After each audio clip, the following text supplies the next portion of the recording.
2, 1.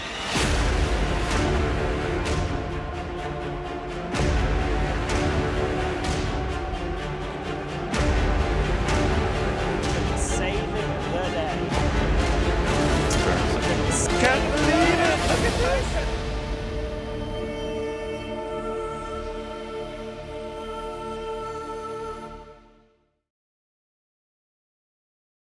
Hello and welcome to the 2024 April OCC Clash Top 8.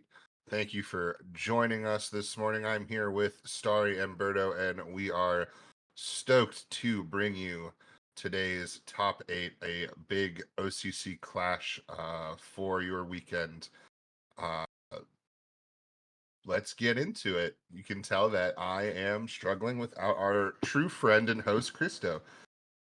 Yeah, Christo unfortunately could not be here today, but I think that it would make sense to first take a look at the bracket and see what we got going on for us today. Right, that was the cue I was supposed to have. So we have Bubbles and Winner Will Win today in our first match. Echidna versus Stanislav next. 66 Better and Lost Light N. And our final quarter final is No and 5 versus SSTL DB. What do you guys think? Let's start with you, Berto. Out of these first four matches, which one are you most excited for today? Well, I like the confidence in naming yourself Winner Will Win. Uh, and then we're forced to shorten the name to Winner to fit it on the screen during the games. So Big brain. that just speaks confidence. I think we'll see a quick 2-0 in that one. And Yeah. So speaking of the names, you bring up some kind of a good point, which is that a lot of these names are new to us. We haven't seen a lot of these names before, and of the names that we have seen, a lot of them are new. Or sorry, we've only seen a couple of times, or we haven't seen them in a long time. Like for example, like Stanislav is a player that's been around for a very long time. But I'm not sure how many OCC appearances he's made, and so it's definitely cool to see a kind of fresh look at a less standard set of top 8 participants. So super excited to see that today. Yeah, absolutely. Let's go ahead and start taking a look at some of our deck lists here, diving into what our players are sort of arming themselves with today. So first up, we have Innocent Bubbles. We have a lovely 74% win rate, finishing the season in first. 508 big matches, 377 big wins. Let's take a look at what Bubbles is bringing today specifically. And Starry, why don't you go ahead and take us through these? Sure. So Bubble's first list is a Japan Germany Jaguar list. Notably, it's running 2 copies of Through the Breach, and as we were kind of discussing before the pre-show, Through the Breach seems to be a response to 2 cards in particular, especially the Gebirgspioneer, as well as the Polish PZL. Both these cards are kind of must-kill on sight turn 1 threats, and so Through the Breach is one of the only things that is able to do that. We also see a copy of Naval Verfer, which is an awesome card. I love it. It definitely has a close place in my heart, but we haven't seen it in a while. Next up, we have the Germany Japan mid-range list. We've been seeing this list a lot. It's looking to get an early credit lead with stuff like Virgspioneer or Southern Plan or even Nashib, and then just end the game with really big threats. For example, these FW-190s, 20th Panzer Grenadiers, etc. Then we have a classic US Germany frontline list. And this list is also playing 2 copies of Through the Breach, just because of the importance of some of these early game units. They do need to be taken out ASAP. And other than that, this list is very typical. In fact, I don't think there's even a single card in here that is not pretty much the exact number of copies that you'd expect to see nowadays. But yeah, we'll see how those Through the Breaches fare, taking 6 copies across the board. Yes, and 6 copies of Panzergren, 2 in every deck, because that is where we are at right now. The extremely powerful German card, the 20th Panzergren, you will notice in a lot of decks today. Let's go ahead and bring up the decks of Bubbles' opponent here in round 1. We've got Winner Will Win, which I don't want to say it's their first OCC. It could be maybe their second, but it's definitely been a while. If so, I don't believe that I have seen them before, but my memory's not what it used to be. Almost 300 big matches, a very respectable 66.44 win rate. The new Sincerely Yours is a favorite card, which is, I think, interesting insofar as it is, quite a new card, or we still haven't seen it for that long, and its power level is pretty high. It definitely has made quite the impact since it debuted. Let's take a look at winners' decks here. Berto, if you could be so kind. Sure thing. So first up, we have a little different take on the Germany mid-range, running US minor instead for powerful things like the M10, the Devil's Brigade, and particularly the War Machine, just to get you started a little bit earlier with those bigger Grets. Next up, we have a pretty all-in Commonwealth win condition deck. It also runs production order to run that little bit of extra burst to be able to get through your opponent's healing. But it is really hard to win based on unit value alone with this deck without getting that 20 damage out from the Commonwealth. So we'll see if people are able to manage winners' defense total on that HQ to play around that. And then finally, we have a US-Germany frontline, pretty classic, not running Through the Breach, but running a very interesting card in the Navy, which when your opponent attacks one of your units, it gives it +1/+2, which can be really powerful. But of course, with open deck lists in the OCC, it is a scary proposition to run countermeasures that sometimes are really good, and sometimes your opponent's able to play around it and put you in a really difficult spot and put you a card down, potentially.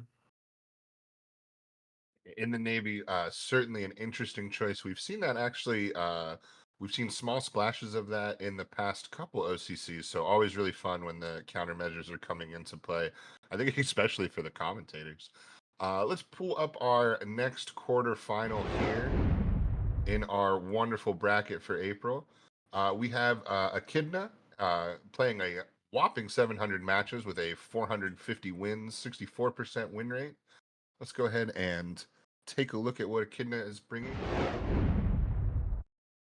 Starry, if you could run through these for us. Yep. So we have a US-Germany frontline list that is also playing one copy of Duress. Aside from that, it's looking like a very, very standard list.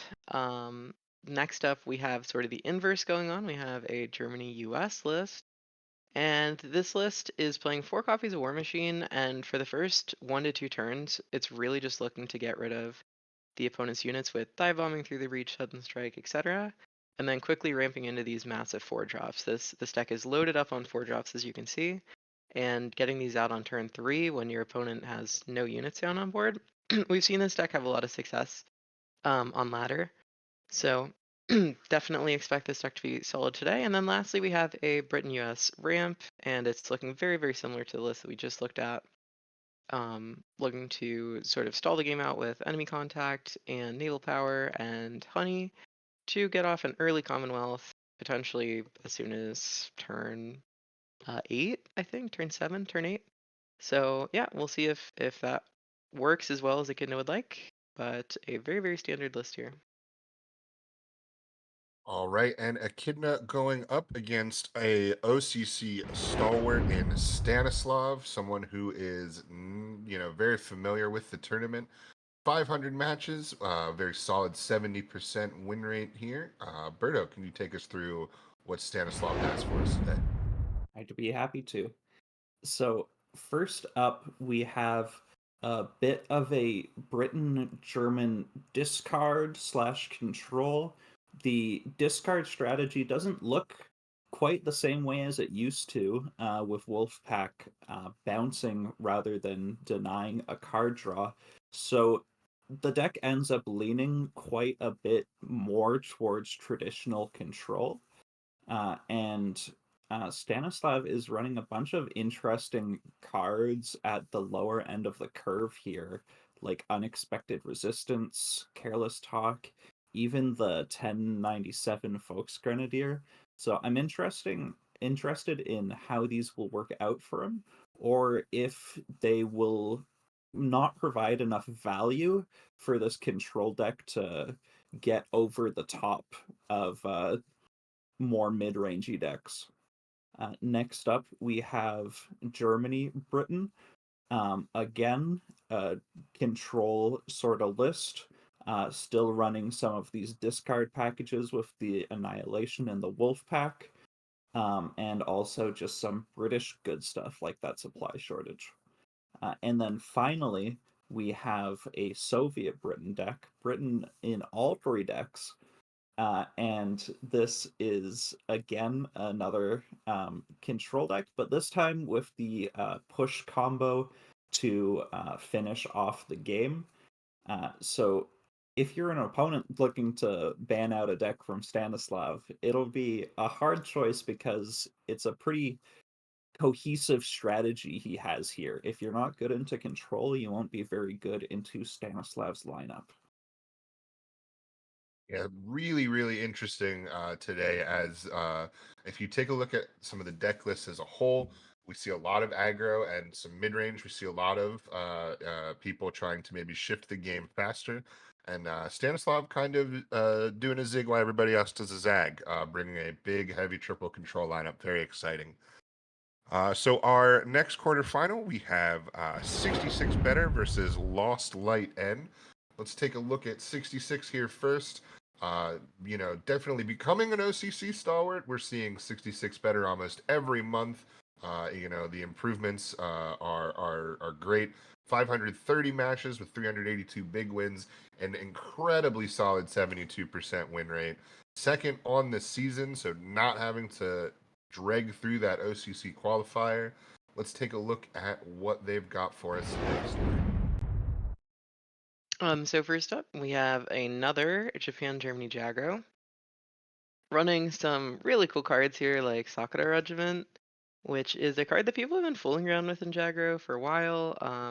There's a lot of cards that deal 1 damage, for example, Out of the Mist and Supply Priorities and Winter Warfare. So it is one of the bulkier 1-cost cards, so, we'll see if it performs well. Maybe that'll shift the way the Jagger is played. Then we see another copy of Germany-Japan midrange. This one definitely relying on those early Gewürz Pioneers to get down some nice 4-drops. Sort of the same strategy as Germany-US, but just choosing a different route to get there. And then lastly, we have a British-US ramp list, which is very similar to the list that we've already seen. This list is playing 2 copies of MI5 as well as 2 copies of Devil's Brigade. So we'll see how that works. I think both these cards are really strong, so I expect I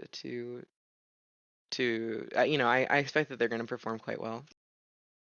But other than that, these lists are relatively standard, and we're definitely going to be seeing a lot of them this tournament. All right, thank you for that. 66 Better's opponent today in the quarterfinals is going to be a player that I personally am not familiar with at all. We have Lost Light N. This is not a player that I personally have seen up until this point, so super excited to cast their, what will be for me at least, their first match. 876 total matches, just a huge amount of games played with an extremely solid 70% win rate. Berto, let's go ahead and see what they're kind of bringing to what I think might be their first OCC. Right, so first up, we again have this ramp Commonwealth list, very similar to the ones we've seen before. 2 copies of ASW Patrol can get you some really good value, can be a big issue, especially if you're against control decks, which don't have as many small units to get out there to eat the death from above effect from the ASW Patrol. And also control decks are often have more trouble keeping the Commonwealth out of range when you're hitting it so early with all that ramp. Next up, we have a self-damage list, which is very unique. It's the only one in this tournament, and it is a very powerful deck against things like US Frontline, especially now that US Frontline isn't running half tracks very often, instead going for that suppression sort of package with the M10s most often.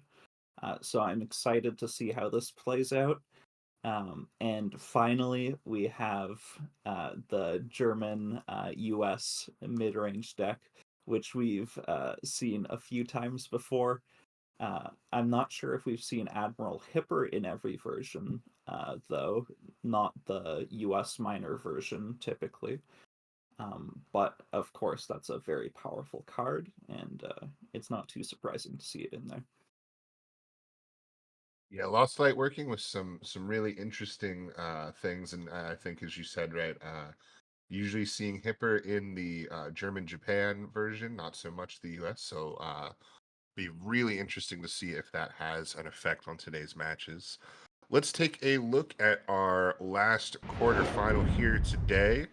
We have the most experienced player, I would say, in today's tournament at least, Noah 5, with 375 matches, getting into fourth with a very solid 72% win rate, basically 73%.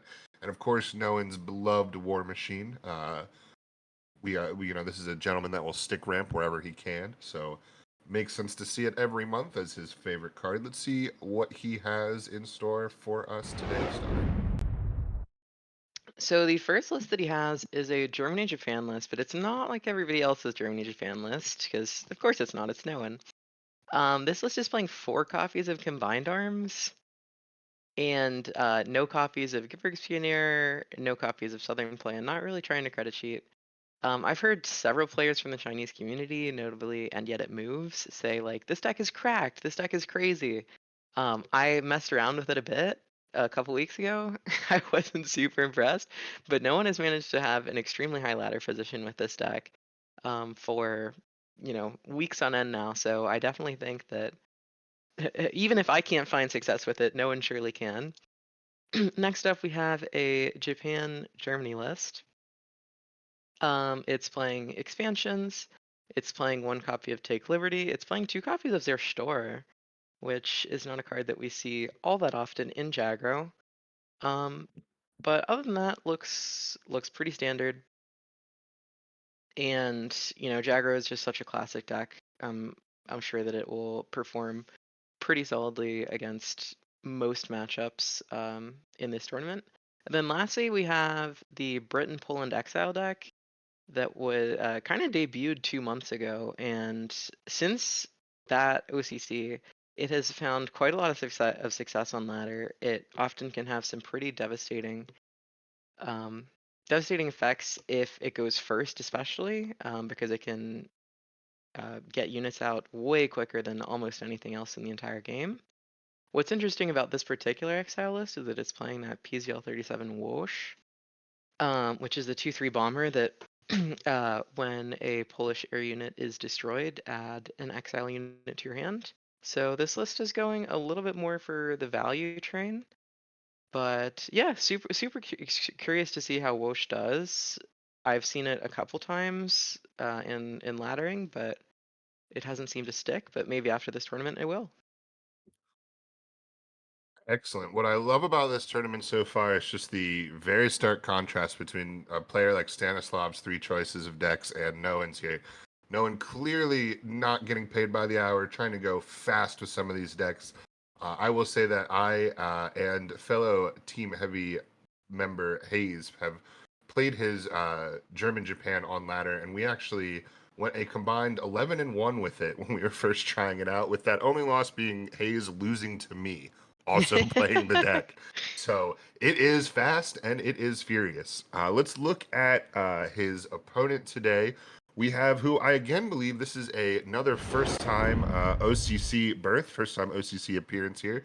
We have SSTL DB playing a 515 match season with a nice 63% win rate. And let's see what they have brought to duke it out with No and 5 today. All right. So first up, we have a very interesting list. It is U.S. Italy ramp. Um, sorry, well, it's not really ramp. It does run United We Stand, which can ramp you up a little bit into all these redrops and get you into the engineer regiments. But it doesn't run, too much more ramp than that. It also has some war bonds, but without the early game war machines, it is interesting to see how the ramp will play out because you very rarely see ramp without any war machines. And there's a lot of interesting picks in this deck. Enemy Spotted, Awoken Giant, Direct Hit. These are not cards you see very often. Another card you don't see very often is 7th Alpini Regiment because it is so vulnerable to the Devil's Brigade that has been terrorizing ladder and tournaments recently. So I'm excited for this deck. And then next up, we have the German Japan sort of mid range again. This time, not running those credit cheats like Starry was talking about before, instead, going for this sort of combined arms version of the deck. Very fast, very lethal. And finally, we have another really, really interesting deck, which is a Soviet Japan burst of fire OTK sort of situation with the one copy of Tony, one copy of Heian, and a few other planes bouncing around like the Yak 9, even the Yak 9 PL. Uh, and the Dragon Slayer, of course, which is a must kill when it comes down on turn 4. So again, a really, really scary deck that might just falter, but it can also deliver a ton of damage out of nowhere if you just get one turn.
3, 2, 1.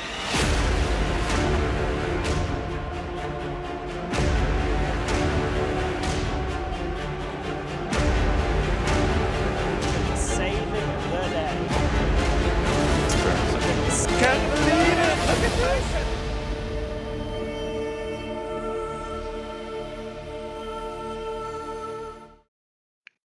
All right, welcome back, guys. We are ready to start our show off today. Welcome to the April OCCs. Super excited. Up first, we are going to have Innocent Bubbles versus Winner Will Win, I believe. Is that correct? Yes, Yes. Winner will win. So before we get into that, we're gonna take a quick look at the bracket. So we have Bubbles versus Winner will win, Echidna versus Stanislav, 66 Better versus Last Light, and Noan versus SSTL DB. So next up, we are going to have Thanatron walk us through Innocent Bubbles deck lists. All right, so what we have from Bubbles today is 3 decks that all are heavily featuring Germany. We start off with a Japan-German deck that is, pretty fast, pretty Jaggro-esque. We see the 3 expansions. We move on to a more mid-range base with the German Japan side nation, and then we finish it off with a very classic U.S. frontline. 220 Panzergrens in every deck, some through the breaches as well in every deck. All right, and Berto, if you would not mind walking us through Winner Will Win deck lists. Yep, so we have this German-US mid-range, we have a Britain Commonwealth ramp, and finally we have a classic US-Germany frontline for Winner Will Awesome. Win. Thank you so much, guys. Well, we already have our bans in, so when these players get started, we can move right into our first match of the day. So Bubbles has banned Japan and Winner has banned Germany. I will let you guys discuss. Well, the opposite, I think, right? Bubbles Yep. banning Germany Oh. from Winner, and Bubbles Winner having banning his Japan Japanese from ban. Bubbles. Yeah, that is how that works. But So, interesting Winner saying, I'm taking out your fastest deck, and I want to focus on your 2 mid-range. The most aggro deck that you have is the one that I am saying I do not want to see. What do you think about that, Berto? I think that makes some sense with the Commonwealth ramp. You don't need to go on forever with Commonwealth ramp. You need to get to a certain point in the game and then tell your opponent that actually it's over. So with this deck, I think it makes sense to ban the fastest thing, and with the mid-range, while they're spending more time getting to critical mass, then you're able to close out the game, hopefully, if you've found your Commonwealth and you've managed to gain enough defense from that time. By that time, I mean. It's certainly going to be relevant, as we see that is the first deck Winner is going to bring to the table here. And Bubbles, with quite the credit cheat start, we have a Geberg's Pioneer for turn 1, and he's going to try to work that into that turn 3 Southern plan instead of turn 4. How do you feel that works when you're playing the ramp player? That you can take credits from a ramp player, but they're going to get them back, I think. Yeah, it certainly feels less impactful, but it does not feel useless by any means. You're still getting rid of a credit from your. Oh my goodness, I'm drawing the auto canone to just fill out that curve is really nice here, even if you won't be able to attack with it next turn. Yeah, it's Uh, truly rolling here. and Noxium as Bubbles, well. Sorry, go ahead, Berta. yeah, Bubbles, interestingly enough, also kept this Panzer III-H in hand, which, is pretty scary in theory, keeping 2 4-drops and banking so hard that your Gebirgs Pioneer will survive. But at the same time, I don't think Winner exactly has too much to deal with it. So, a calculated risk here taken by Bubbles. It is very interesting to not see the Southern Plan come out. Yeah, extremely so. You made a great point. Bubbles being a very experienced player looks at the deck list that he's playing against. All right, you're playing your Commonwealth Brit deck. You're going to be going a little slower, so perhaps I can keep some slower stuff in my opening hand, especially with the ability to credit cheat.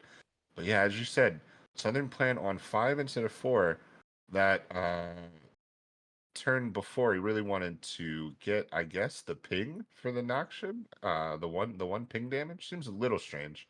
But now we see Winter kind of establishing their normal ramp type base here.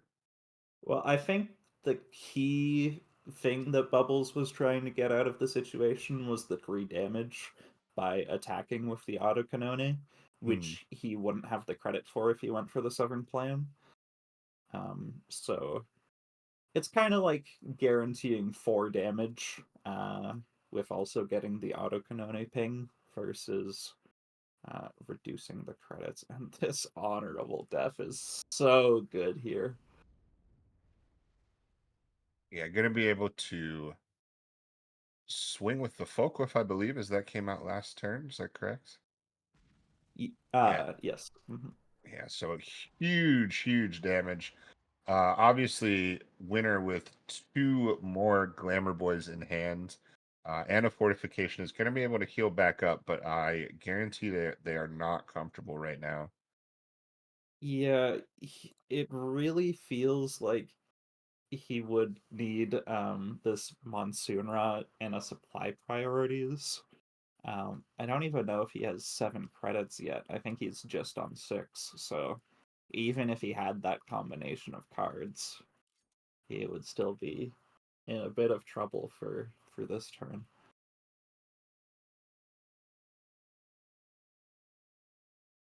Thinking hard about what he can do besides only putting out this Glamour Boy.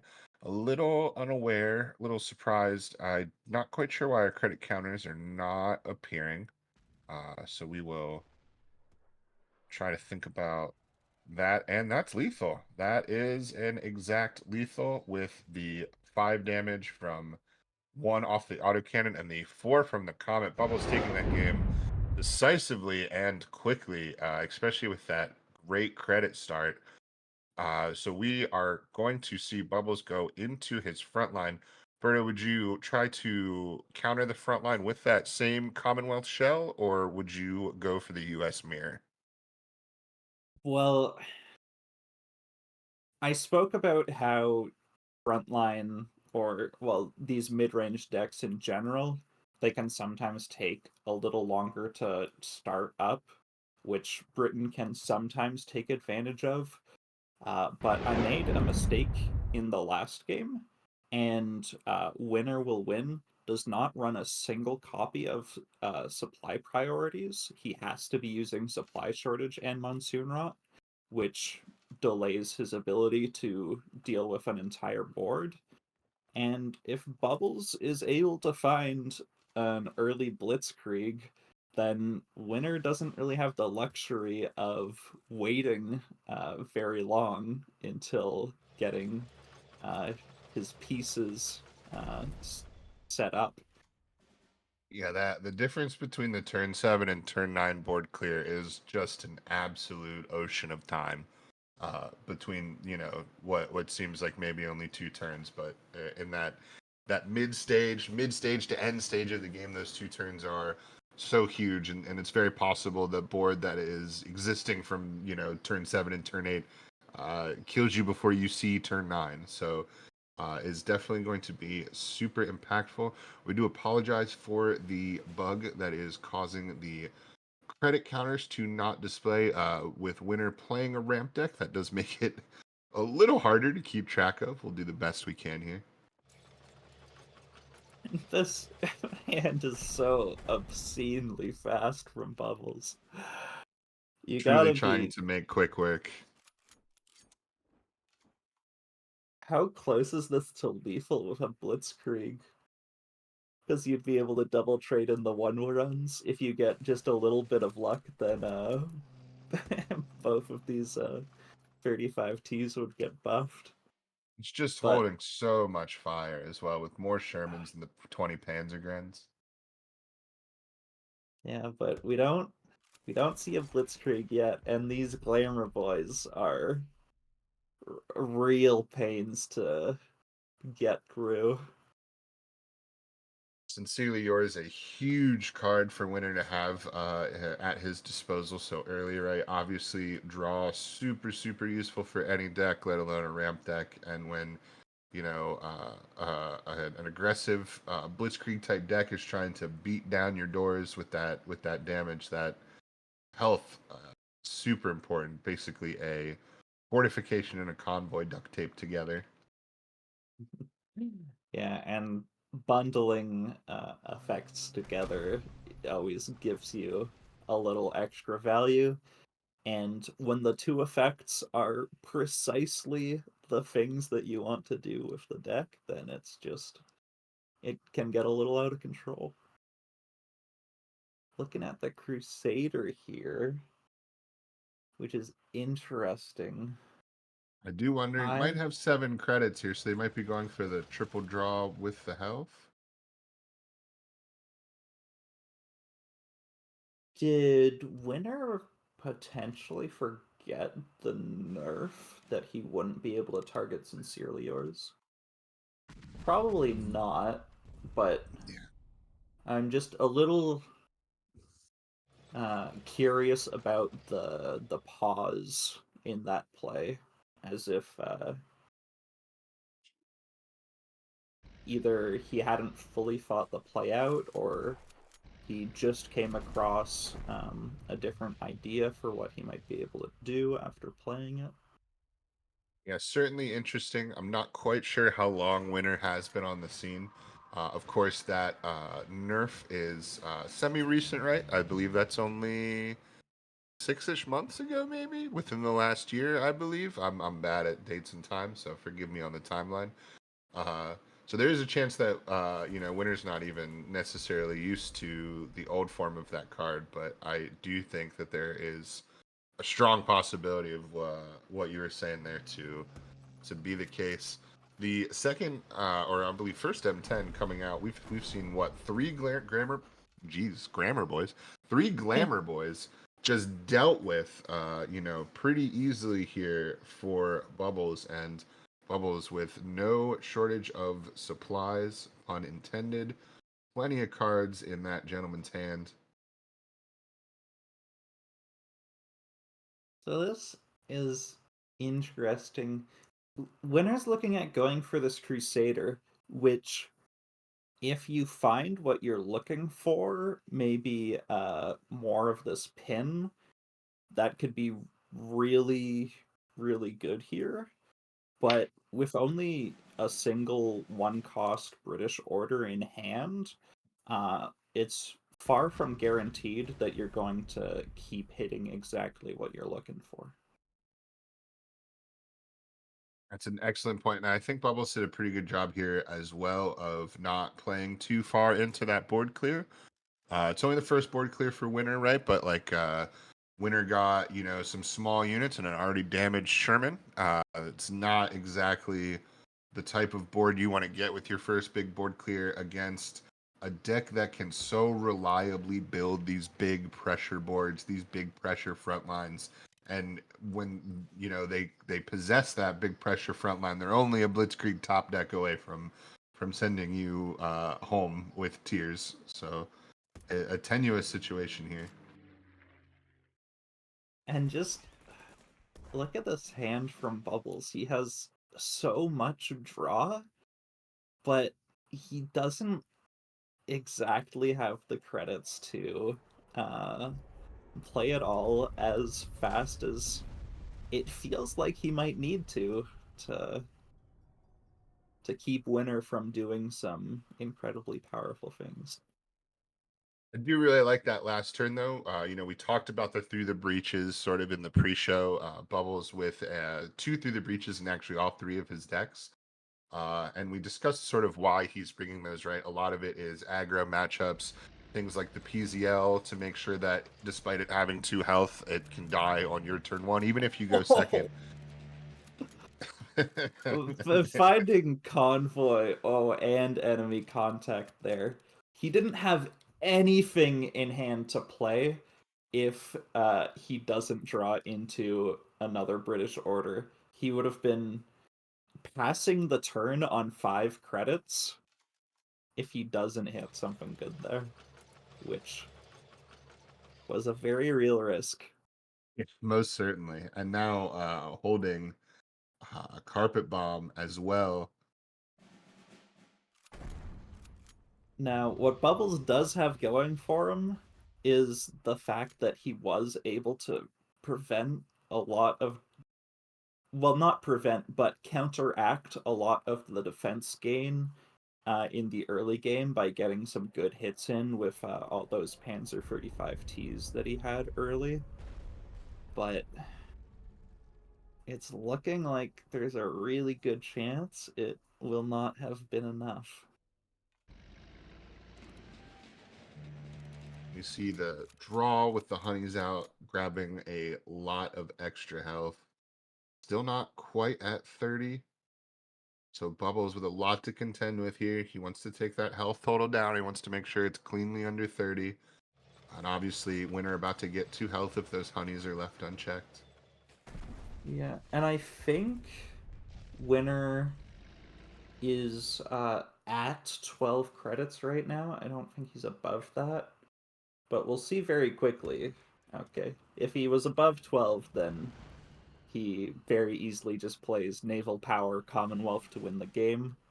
So now he's playing ASW Patrol, putting himself up to 15, I believe. Bubbles living off that 29, that 1 less health.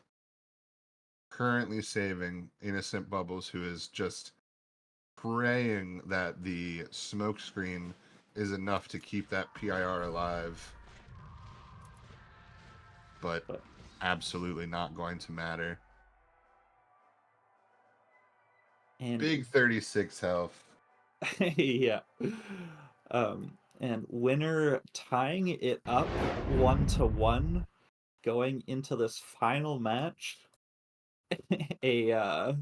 a bit of a frontline mirror on our hands. And in the frontline mirror, I'm pretty afraid of In the Navy from Winner's list. That's a great point. We have a very, very interesting caveat to this matchup with one in the Navy in Winner's deck that Bubbles will sort of constantly have to think about, constantly have to believe that Winner is having and holding to be able to, sort of properly play around it.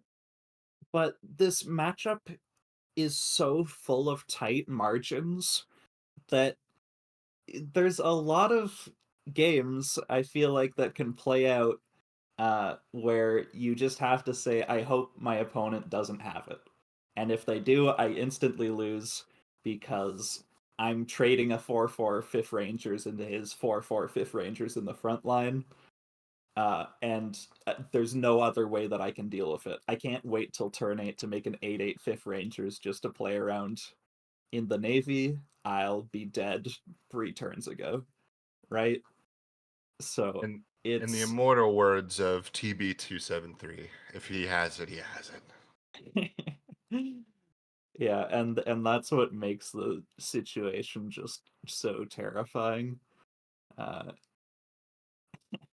and I think I've played one game in tournament where I attacked into a Red Devils and there was an In the Navy to protect the Red Devils, and it's so terrifying, especially on that one drop as well.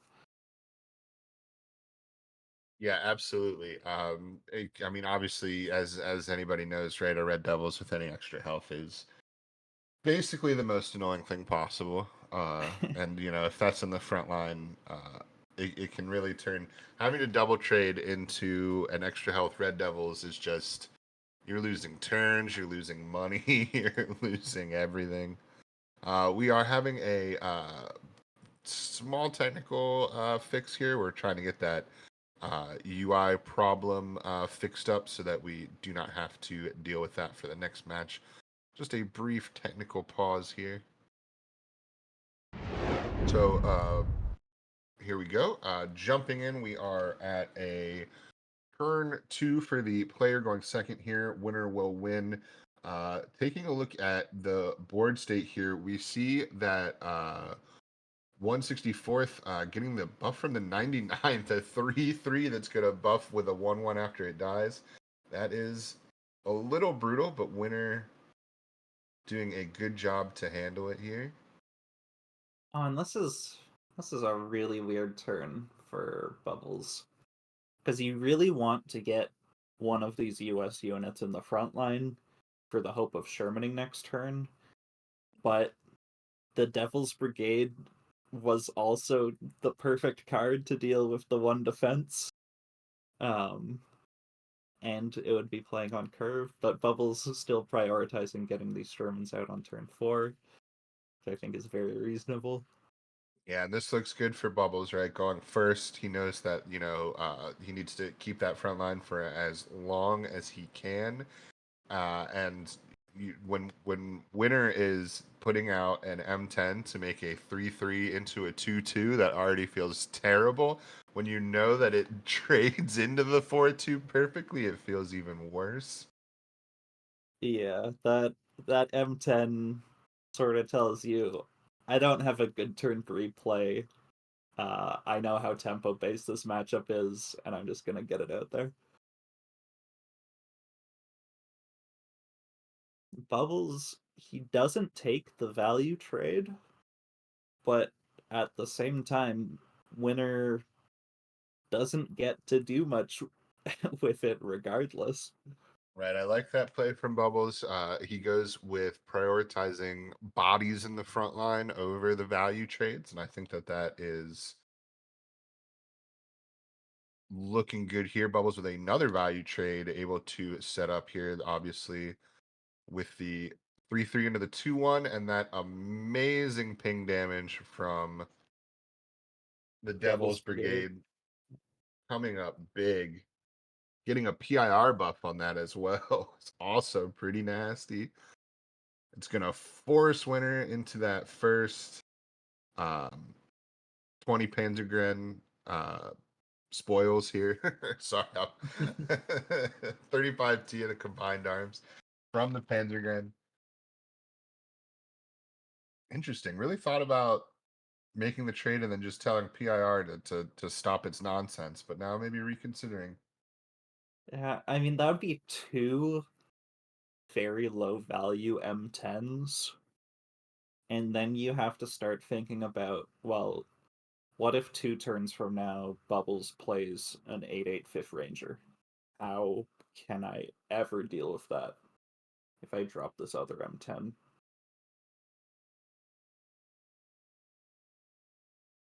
Winner is bringing 3 M10s, so they do have a third one. But as you said, something like even Pathfinders or Skytrain could become incredibly annoying with Bubbles able to keep Winner out of the front line. And if he has no tools to sort of stop any of those effects, it could snowball out of control pretty quickly here.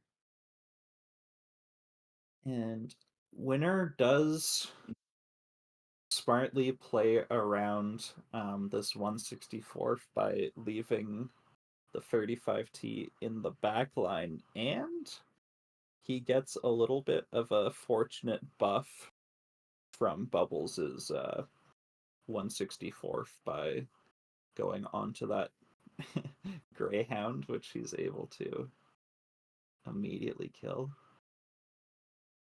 Bubbles now with both of his 20 Panzergrens, so able to maybe step the speed of the game up here a little bit. Does not go with the combined arms. Figures he is going to have plenty of tanks, plenty of options for those combined arms. Just putting these bodies into the front line. As you can see, Winner having to bail out on a Sherman. not going to get the draw from it, knows that he just needs operable tanks right now. And the 99th isn't doing anything, the 22nd isn't doing anything. It is just hit that stage of the game in this mirror matchup, which I am all too familiar with, where suddenly all your cards are getting no value and all of their cards are getting so much value. It looks like the beginning of the end here for Winner. Yeah, this is real poverty hours for Winner. This is unfortunate. He is going to really struggle. However, this Panzergren is exactly what he needs to maybe get this front line back.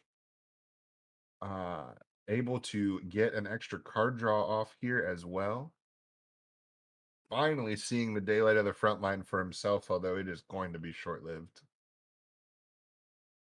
Yeah, a very brief dip in the sun before Bubbles rips all hope away and puts an engine on to start drawing more cards as well. Yeah, drawing his blitzkrieg just so we know that this is truly over. Doesn't even care about trying to keep pathfinders clean. Knows that again, just bodies in the front is what's going to win me this game. It doesn't have anything to do with making your units retreat. Winner's heart is no longer in this game. He doesn't even go for the 8/8 on the Fifth Rangers. Bubbles just slightly shy of lethal here. But yeah, he is absolutely going to put that away. The Blitzkrieg top deck by Winner at the worst possible time. And that will do it for our first match. Bubbles advancing to the semifinals with a big win over Winner Will Win. Well, thank you guys. That was a very interesting game. So, what do you think made Bubbles choose to go for the Through the Breach play over the Devil's Brigade play? So I Yeah, think it all comes down to the following turn and planning ahead. If he doesn't have the front line next turn, then he's already played his scree drop. All he really has in hand to play is Sherman's without the front line, which means you're essentially wasting your credits over the next turn, and your opponent's on 3 credits, so they're still a turn away from playing Fifth Rangers and trading or playing Hellcat and trading.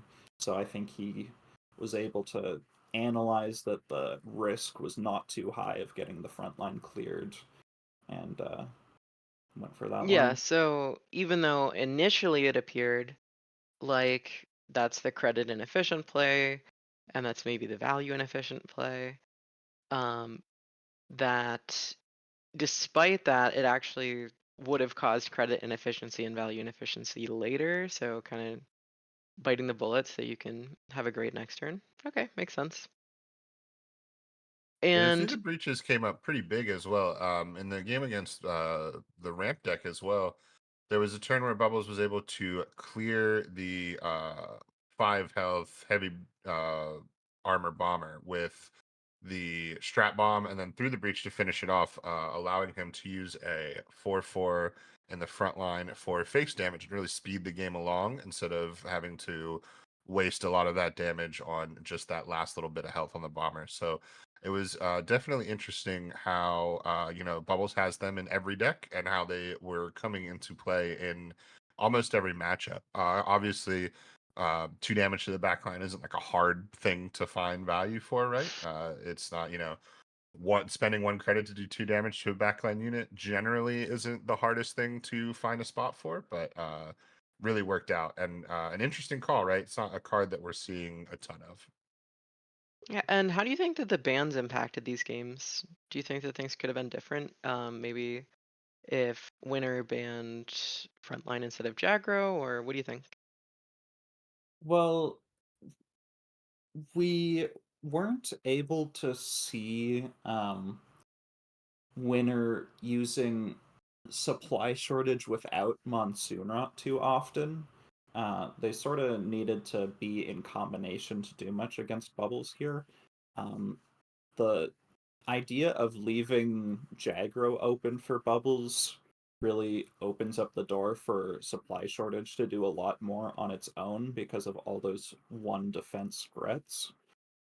So I think that could have been reasonable, but at the same time, you're taking the risk if I don't find supply shortage by turn 3 or 4, I might just be dead already. So it's a really tough call between those two scenarios, sort of high risk, high reward, and winner will win sort of went the route with lower risk and lower reward. All right, well, we are ready to hop into the next one. Next up, we have Lost Light versus 66 Better.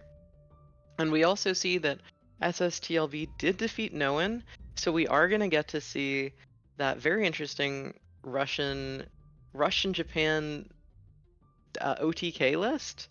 But yeah, first time OCC player taking down no one 5, very impressive showing. So yeah, very curious to see what's going to happen there. But next up, we will have 66 Better versus Lost Light N. Thanatron, would you mind taking us through 66 Better's deck lists? Sure thing. So we start off with a Japan main German side, what looks like a pretty regular Jagro here. As mentioned in the pre-show, there are some irregularities like Sakura and third Yokosuka, or not third Yokosuka, I'm sorry, but just a Sakura maybe, and some on the horizons, just a single on the horizon. A little different than what we see maybe in a bog standard Jagro. And we move on to a German Japan mid-range, which does look pretty standard. We have the Southern Plans, we have our one Dragon Slayer, we have plenty of folk wolves, nice Comet finish. And then finally, we have a Brit US ramp with the ASW patrols and the two production orders that are so prevalent in the current version of ramp. And all right, well, we'll definitely see how this Jagger list works. Definitely has some interesting inclusions. And next up, we're going to be taking a look at Lost Lights deck lists. So first up, we have this Britain US ramp list. It's playing 2 copies of MI5. It's playing Enemy Contact, so sort of this disruptive style strategy, looking to get to Commonwealth as quickly as possible while also preventing your opponent from doing as much as possible. And Enemy Contact is doing a great job of both preventing your opponent from attacking while also trying to draw towards that Commonwealth. So we've seen a lot of players bring this strategy for this tournament. Next up, we see Self Damage, which hasn't been played a lot recently, but could have a very strong showing against stuff like these Germany mid-range lists or Frontline. And then last up, we have a Germany US list, which is looking to ramp with War Machine into big 4-drops. And we've seen this list be very successful. Almost everybody is playing either this or the Germany-Japan list. So once we start thinking about bans here, if I'm Lost Light, my nightmare scenario is playing this self-damage against Commonwealth ramp. Yeah, for sure. And Lost Light has the same idea, but 66 Better seems to have suspected that was Lost Light's fear, as he bans the self-damage deck anyways, despite that good Britain matchup into it. Yeah, I think that this is very prudent for both players.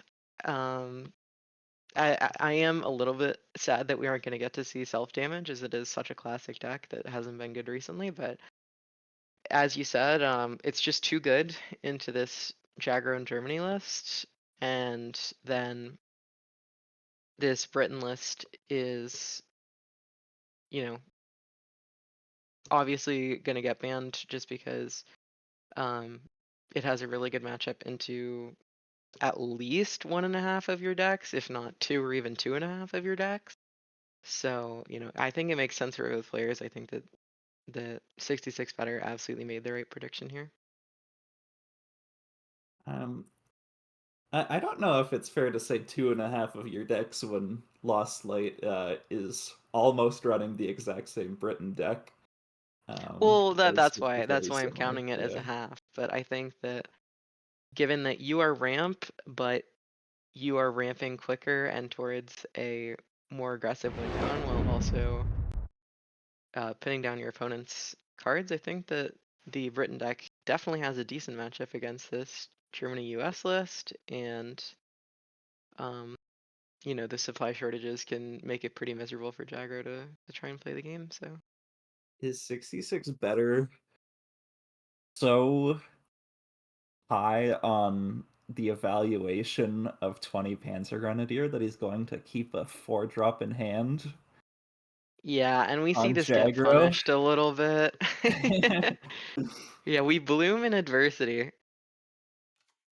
Oh, but These are some interesting emotes. I don't think I've seen either of these emotes. These must be between 250 and 350 because or no, they must be higher than 350. They must be the new 350 plus emotes.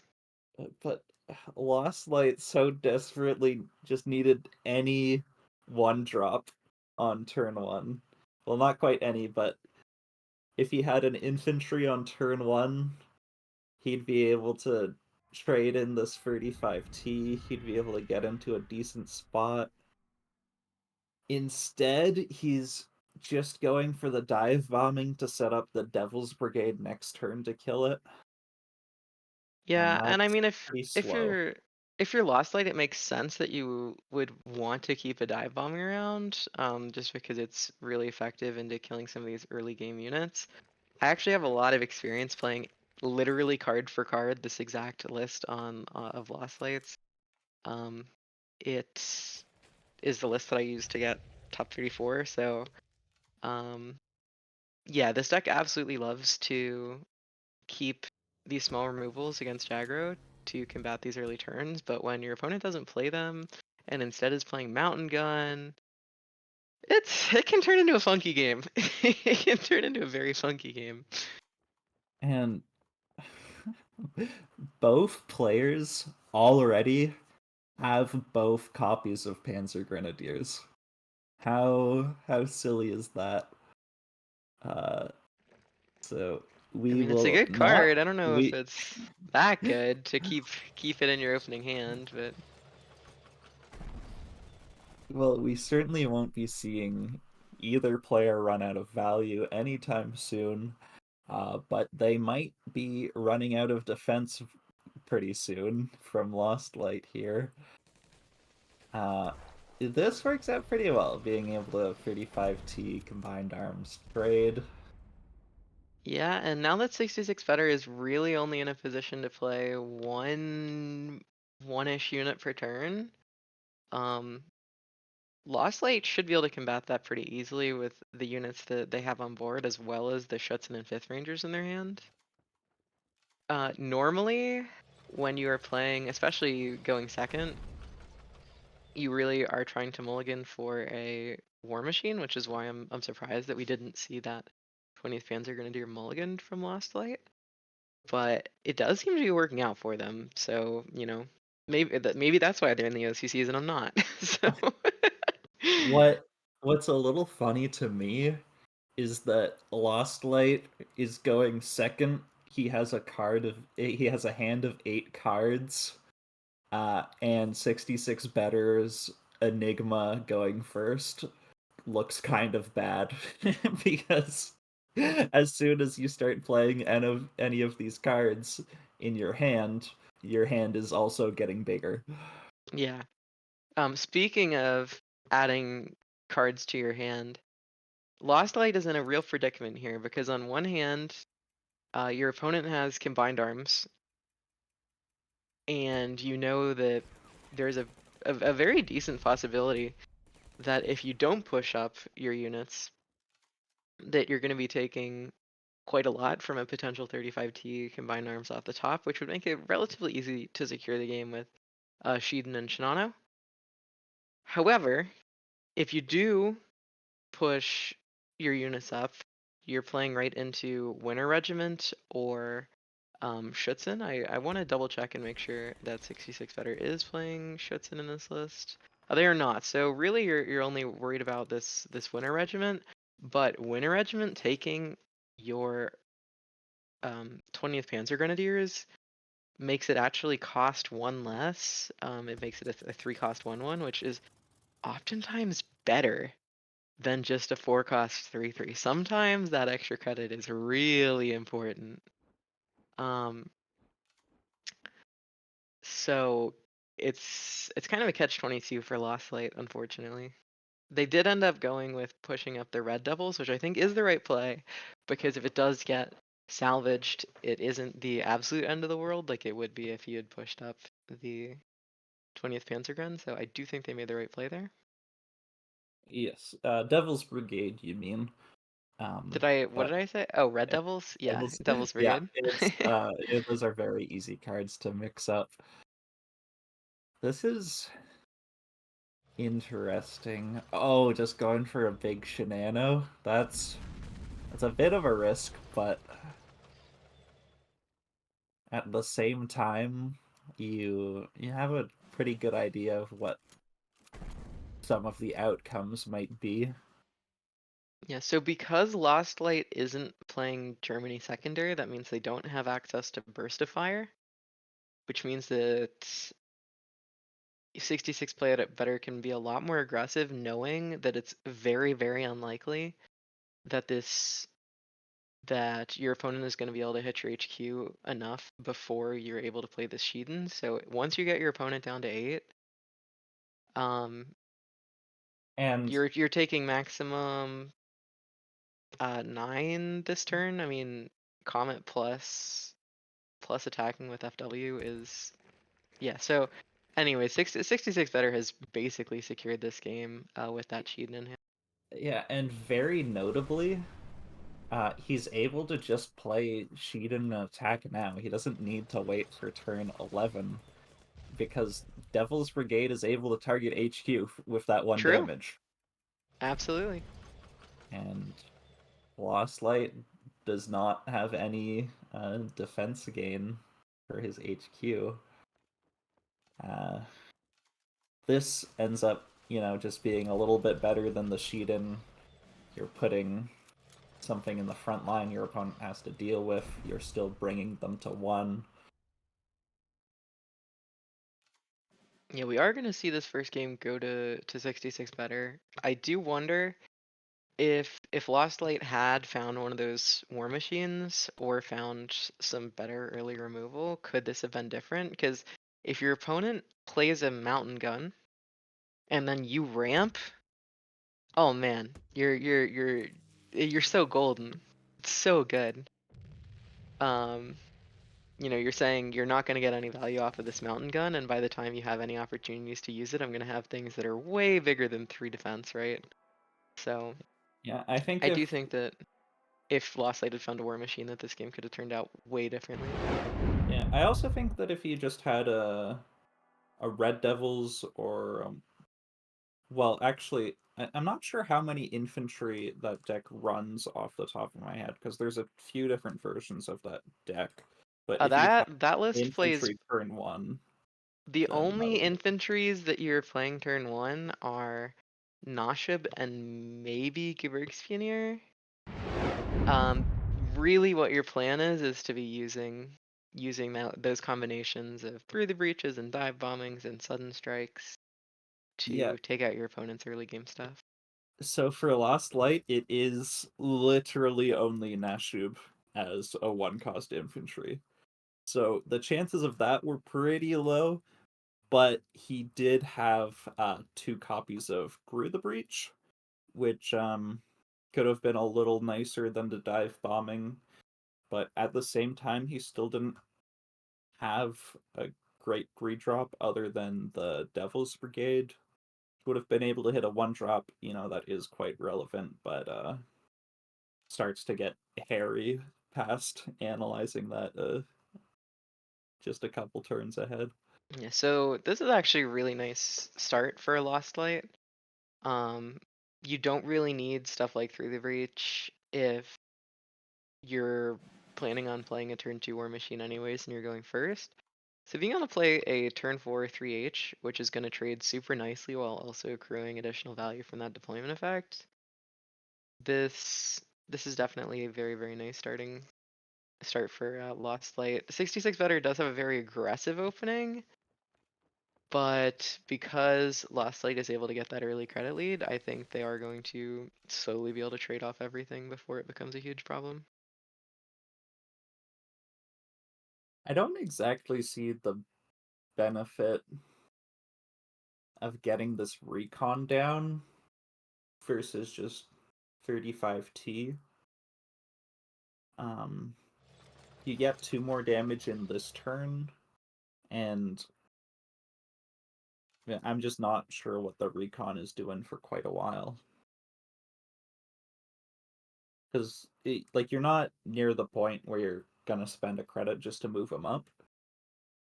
When you're able to get so many more potent threats out.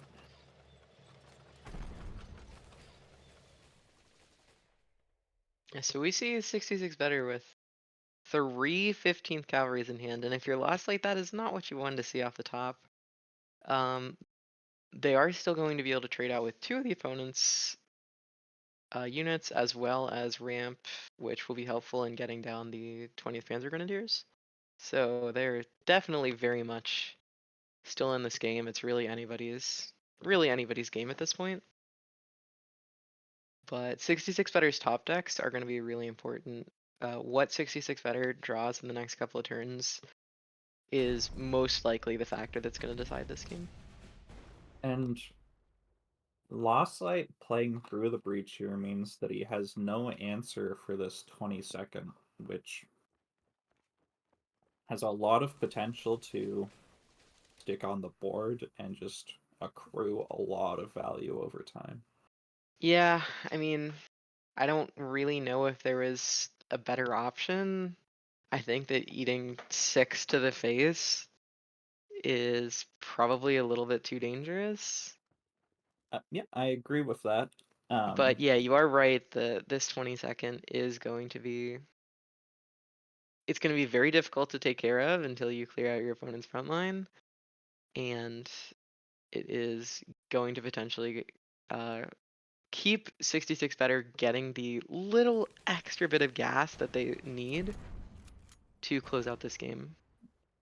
Without it, 66 Better is almost petered out, but with it, it might be just what they need. Yeah, and this is a really scary out of the mist as well.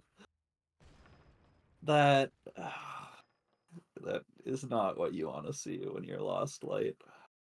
I think this list from 66 Better is so interesting. It's essentially Japan, Germany.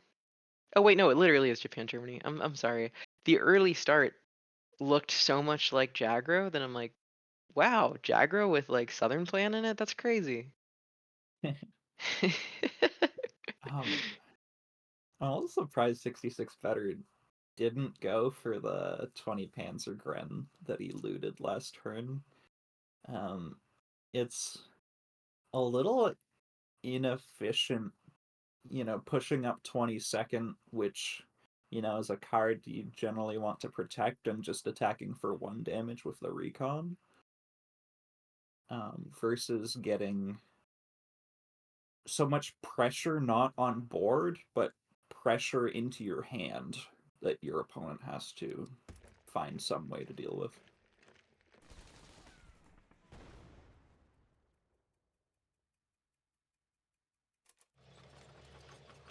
Yeah, so Lost Light has the ability to contest the front line to deal with this Giver's Pioneer as well as the 20th Panzer Grenadier that they know 66 Better has, specifically the salvaged one.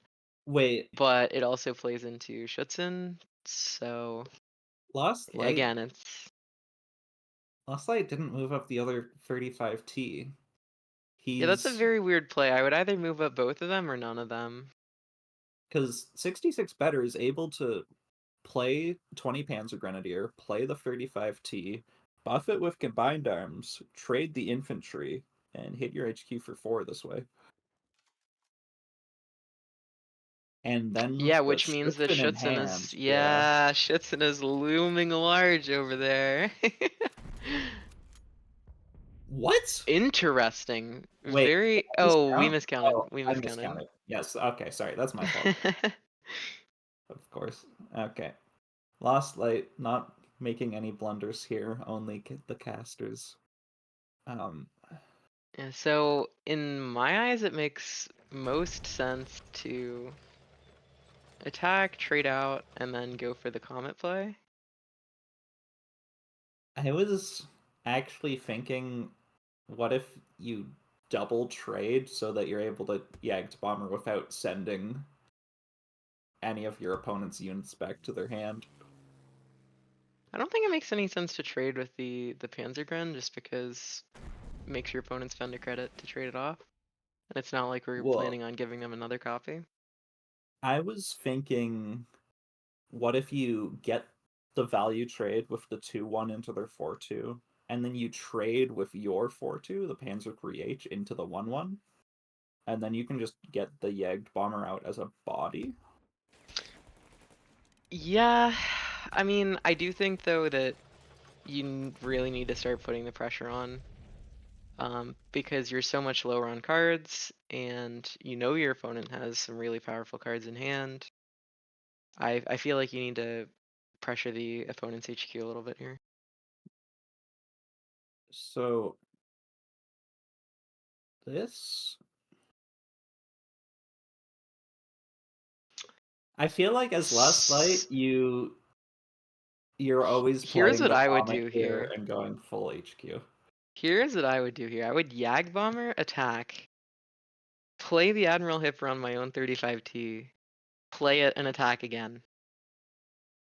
It puts something in the front line and sets up a comet, a comet and Yag Bomber kill next turn. Although I guess if you do it this way, you still have comet kill next turn. But I Yeah, think it's, keeping your opponent off of a credit and not giving them an extra card could be the difference between game. yeah. Although it won't be the difference in this game, as 66 better already has a 20 Panzer Grenadier in hand, which Oh, is you're enough right. on its Yep. own. Yep. No, it's still good to Unfortunate. think about, you know, the options for Lost Light. It's just unfortunate for him here that Yeah, none of his very close options game here. can play around 20 Panzer Grenadiers. Very close game here. Well, 66 better will be moving on to the semifinals against, was it Innocent Bubble or was it It the was winner Innocent between? Bubbles It who, is. Okay. yeah. So then that means that SSTL DB, I'm not sure exactly, just a bunch of letters, string of letters is going to be playing against the winner between Stanislav and I'm not sure who Stanislav's I opponent believe we is. have that. Believe we have that backwards. 66 better has advanced to play SS LTDB. Bubbles will play the winner of Echidna versus Stanislav, which I believe Thank you for has clarifying taken that, place. Thanatron. Yep, so we should take a look at the bracket one more time to figure out what exactly has happened there.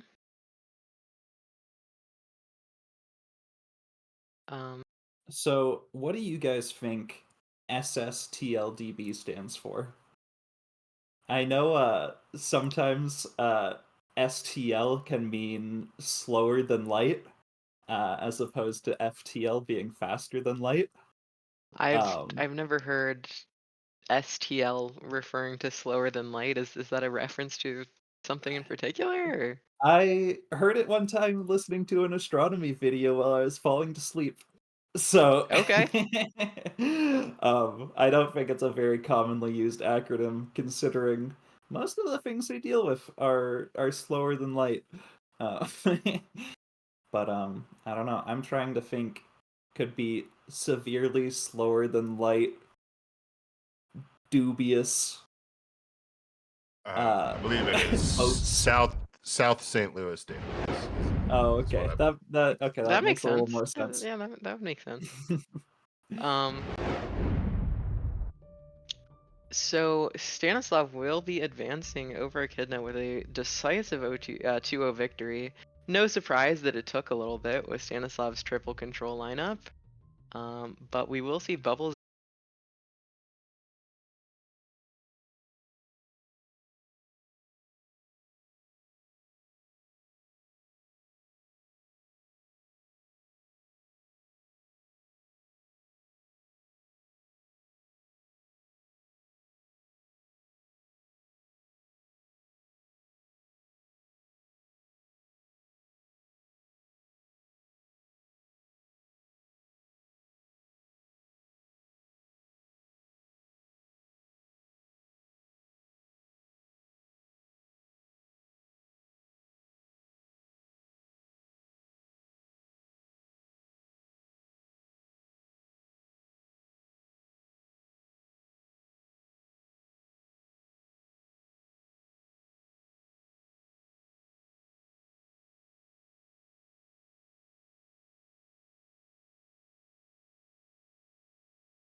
3, 2, 1.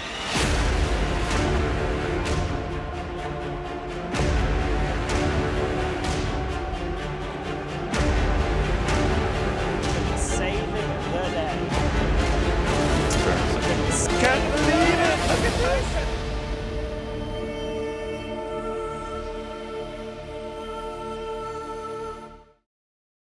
Welcome back to the April 2024 OCC. We will have continuing match coverage, starting with the semifinals. We have up next Innocent Bubbles versus, I believe it is 66 Better. No, Stanislav? Stanislav. So that will be a very interesting matchup. We will have Bubbles versus Stanislav, and then 66 Better versus SSTL DB. But it would be great if we could take a look at the deck lists for Innocent Bubbles. Thanatron, how about you run us through Innocent Bubbles deck lists? Alrighty, so back to Bubbles. We have his Through the Breach lineup. We see Through the Breach in every deck, Germany in every deck. We start off with some Jagger here with a couple of interesting choices. We see the Nebelwerfer and the Through the Breaches to provide a little bit of damage and maybe swing some early tempo plays. Then we see a German-Japan mid-range, which is pretty bog standard for the current meta. Big planes in your Folkwolves, and a Comet finish, as well as some very strong credit denial, and a Burst of Fire can really pull a win out of nowhere. And then finally, we have a US frontline with 2 Through the Breaches, but otherwise pretty standard. All right, thanks so much, Thanatron. And let's take a look at Innocent Bubbles' opponent of the hour, Stanislav. And Berto, would you take us through this triple control beauty?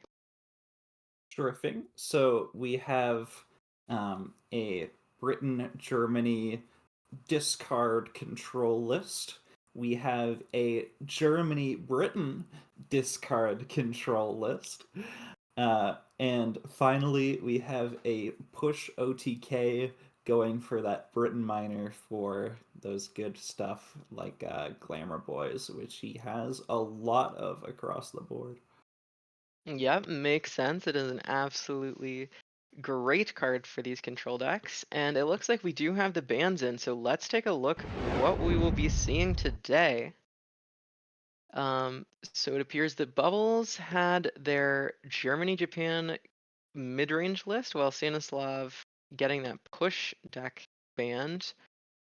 Which, Berto, I mean, this makes sense to me, right? If you're Bubbles, you want to ban the deck that's going to be different than the other two. It makes sense that push is the one that's getting banned.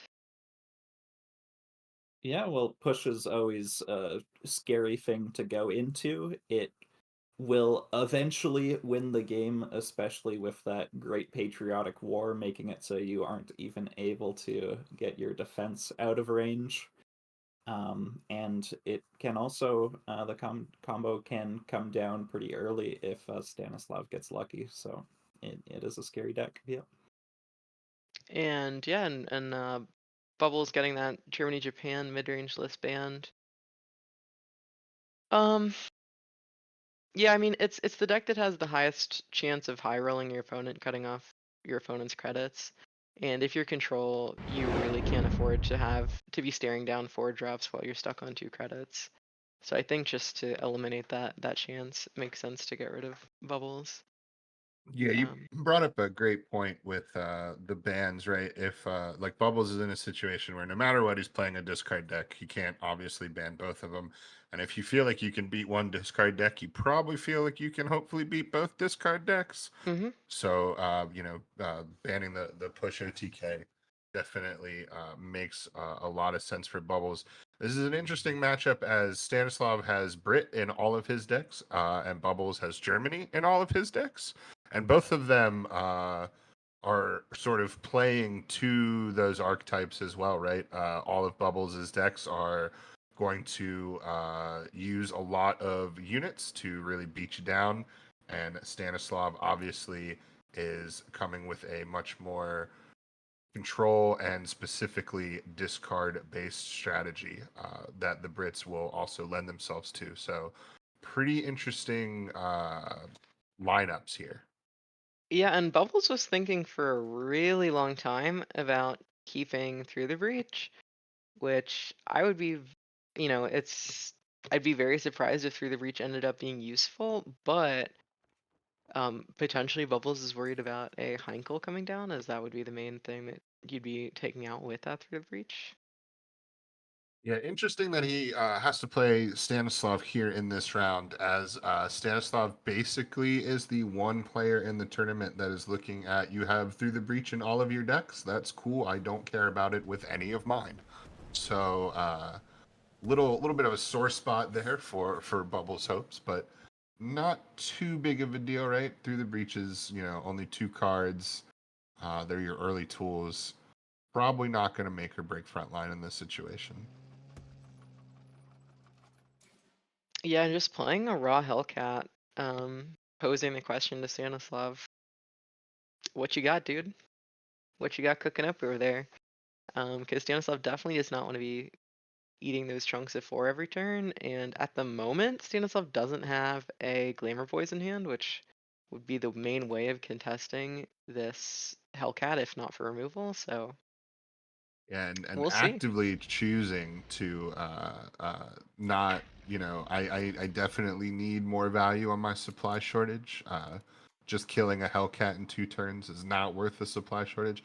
I would expect to see it here, as obviously 2 turns to kill the Hellcat and preventing a draw.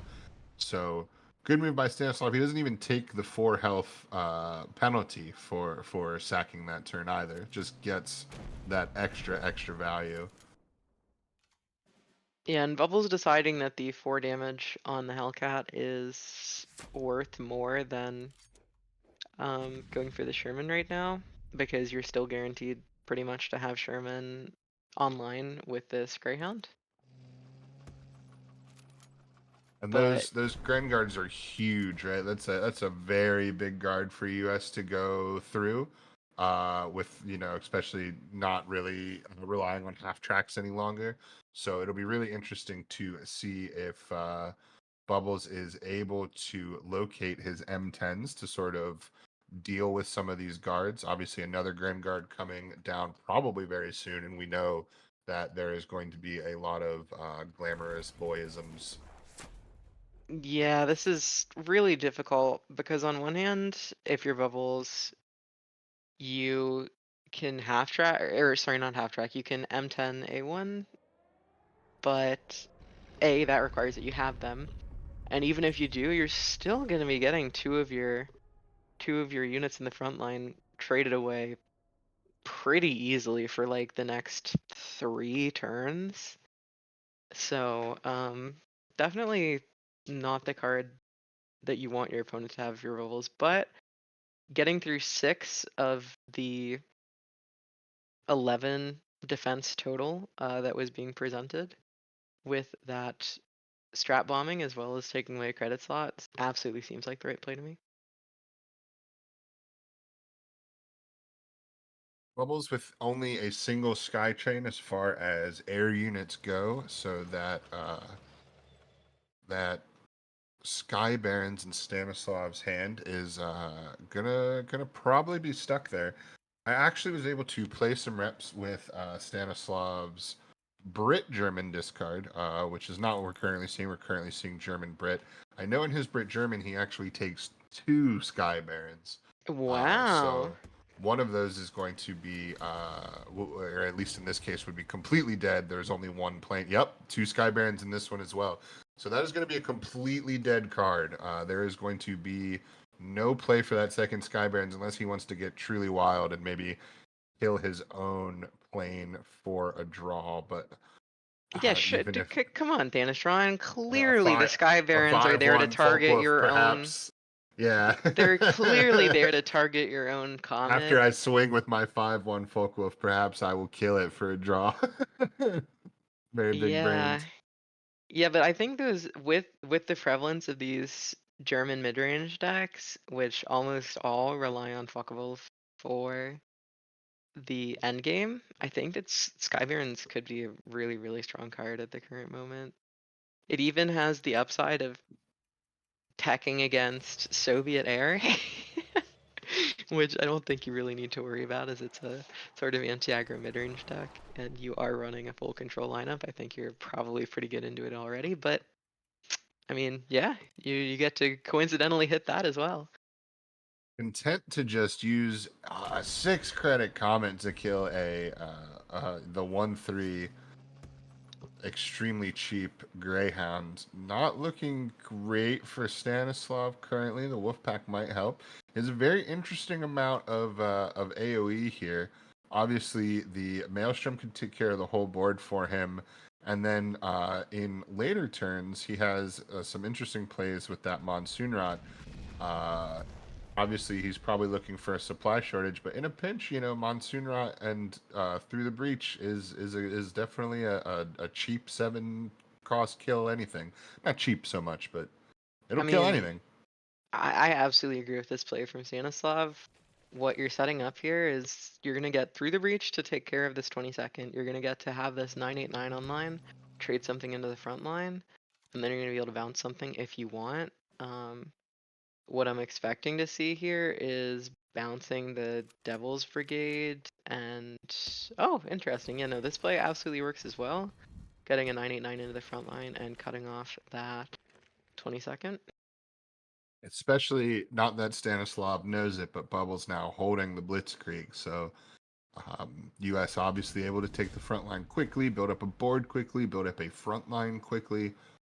So any sort of giant 5/5 bodies that Stanislav can start throwing into that front line is really going to muck the gears of what Bubbles is trying to pull off. This is very close to lethal here. You...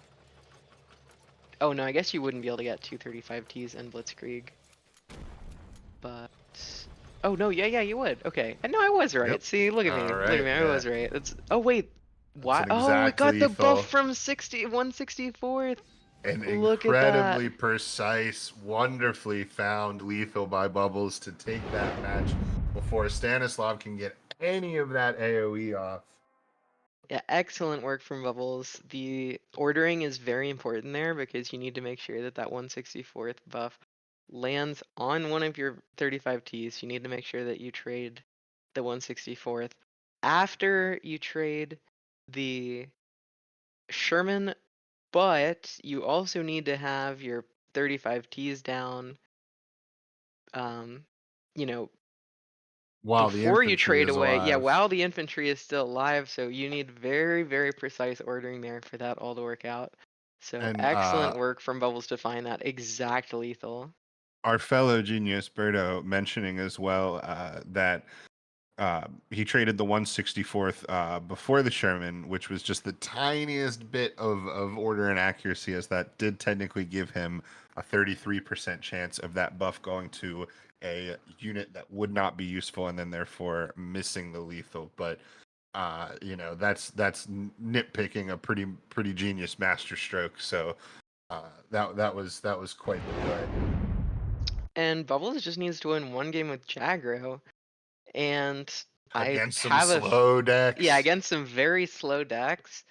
Although Stanislav, I believe, is playing the 1097 Fuchs Grenadier. I know that he's playing it in his Brit German. Let me take a Yeah, look he's at his playing one German copy in Brit. his Brit German, but he's not playing any copies in his Germany Britain deck, and that really is the only, at least in my experience, that is kind of the card that you need against Jagro if you're playing any sort of Germany Britain control list. Also very interesting is you could very easily in a Brit main take something like Surrey at 3. So he must really value a possible conditional guard on 2-drop. Yeah, I would consider keeping the Glamour Boys here, just because you are on the play. Yeah, and as we can see, I mean, Glamour Boys was probably better than 20th Panzergren in this particular matchup. Maybe it isn't, but Some nice early tools here that are going to at least help Bubbles out, or I'm sorry, help Stanislav out a little bit. That careless talk through the breach, hopefully some small unit kills, but Bubbles turn 1 signal so dangerous here. Possibly, you know, really shrinking this game down as far as time.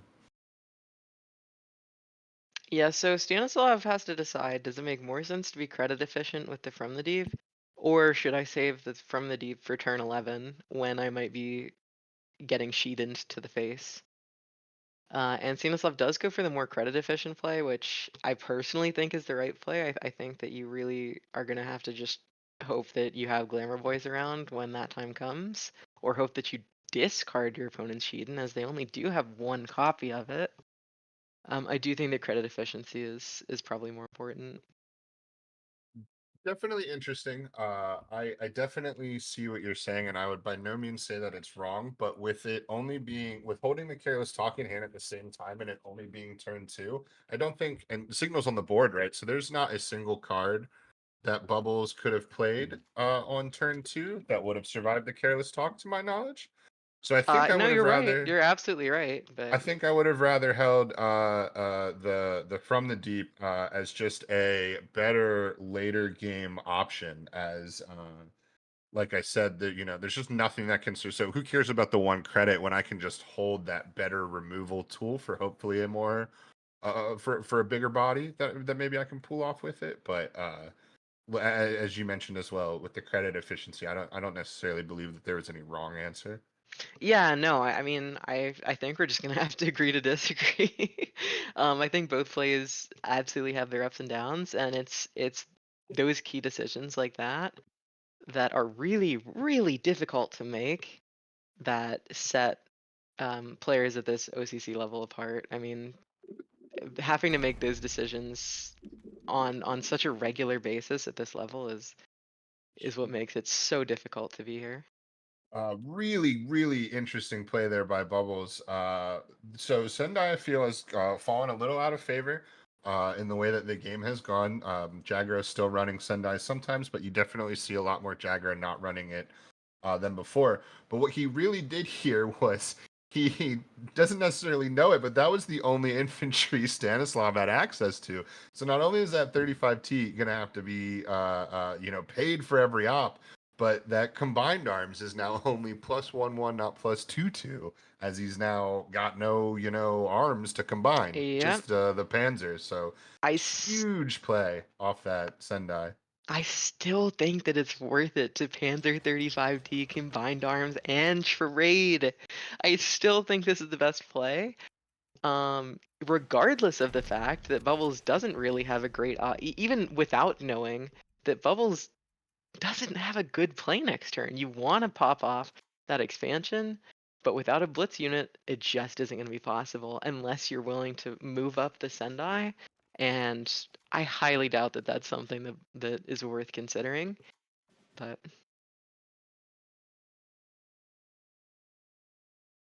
And a kind of again here, not so much this time, but Stanislav holding both Sky Barons again very early. A little bit better of a situation here as Bubble's deck contains 3 aircraft with a Sheeden, a Dragon Slayer, and the Audacity Bomber. But obviously that Sheeden is probably going to be held to a late game, even if it is drawn early. So that again is looking like some dead cards. I gotta imagine Stanislav wishes both of those were just about anything else in his deck. yeah, I mean, it was a tech decision for sure. It's a tech decision against very Yeah, specifically Volkov, I was gonna but say those are for vocals, and he's not running into them. yep, yep. I mean, he did ban the deck with Volkov, so like, uh, you have to have a little bit of accountability there. Certainly an interesting call. But Some nice yeah, trade I'm not set up saying it's here the for wrong Stan. call, but I do think that it's ironic that you play the tech card and then end up banning the only deck where it's useful. Some I mean, good it's also stuff good here, but against. I have to imagine he takes Glamour. Yeah, at 11 health. Sorry to interrupt. I'm sure he would have liked some of those other tools as well, but you. I'm sorry, as my dog would like to chime in. You cannot not take that glamour boy in that situation. Yep. Yeah, it's tempting. It's tempting, but you absolutely don't have that option.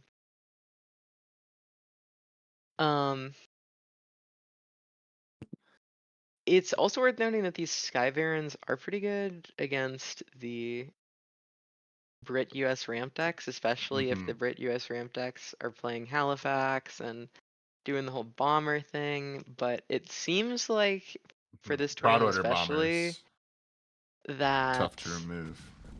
yeah, it seems like for this tournament especially that the Brit US ramp lists have been going more towards Turbo Commonwealth and less towards the Halifax stuff of yesteryear. So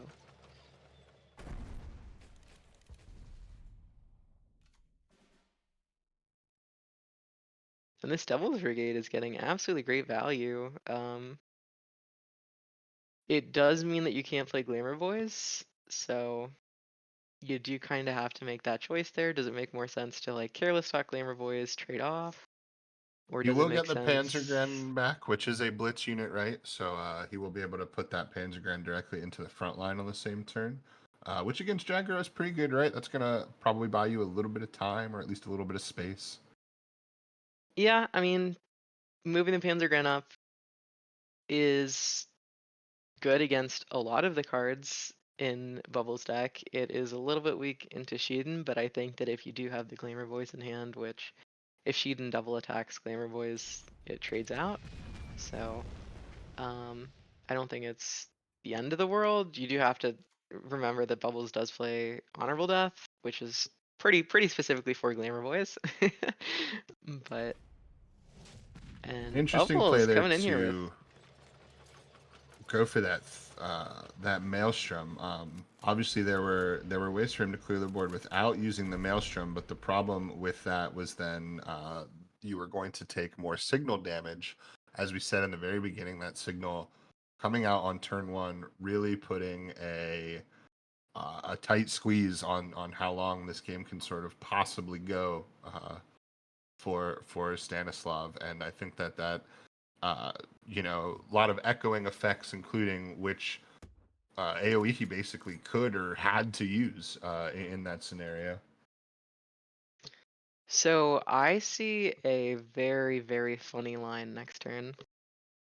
Stanislav is basically going to be unable to get rid of this 35T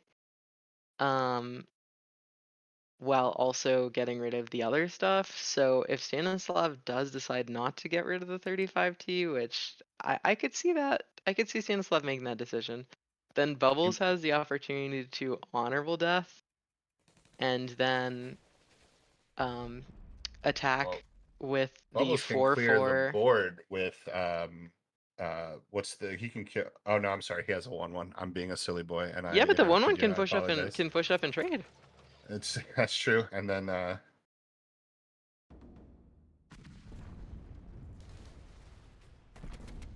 pretty good. Just gonna take him down to 1 and throw out the Dragon Slayer, 2 Schutzens as well. So any kind of taking the front line for Stanislav is not going to work out in his favor. Finally, a use for one of these Sky Barons here. Panzergren could be big. Yeah, so what I wanted to point out is that if Stanislav didn't kill the 35T and instead opted to clear the 2 smaller units, Bubbles actually had lethal by honorable deathing the Glamour Boys, then attacking for 4, and then trading the Yokosuka off with the 3/3 Panzergren, and then on the Ascenting to get a 1/1 copy of your 35T. For the last bit of damage. I think, yeah, if all of that is lining up correctly, then yeah. So Stanislav did make the correct decision that is keeping him in this game, and it doesn't look like Bella's gonna be able to end it. Stanislav has the opportunity to draw into We could have A seen Glamour another. Boys and MI5 is going to make sure that if Bubbles didn't have it last turn, Bubbles still doesn't have it this turn. I could almost picture a zany play as well, right? Where that 5-4, which is hopefully Schützenproof, goes into the front line as a 3-3 because let's say Bubbles Sendai's it just to get something on the board, but Careless Talk is up. So the Sendai dies to Careless Talk instantly. So the 5-4 comes right back out, but it comes out as a 3-3 In instead, the which is support line, very yeah. Schützenable. Well, 3-3 in the support line, though. Sure, but I'm saying in the event that he was to move it up because he is low. Yeah, and if he moves that up, I'll move that up. Well, Don't with move the that up combined either. arms, it's actually okay. Smart to keep these small units back. Sorry, not with the combined arms. With the Careless Talk, it actually, you are able to. So on the Oh, ascent, but to steal the 35T, Schützen to clear the front line, 35T before the action, and that's your 1 damage. yeah, that's. Wait, did Bubbles? Yeah, I believe there was a tricky lethal there that he did not quite see. Oh, disappointing. I would have to go back to look for sure, but I believe that he could have on the ascented for a 35T that he could Yeah, have pulled yeah, off for that he 1 had damage there. exactly the number of credits to on the ascent for 35T lethal. Quite crazy. And now Stanislav is gonna pump it up bigger than the Schützen. Stanislav must know that Bubbles has these Schützens because otherwise, why wouldn't you be playing the cards in your hand?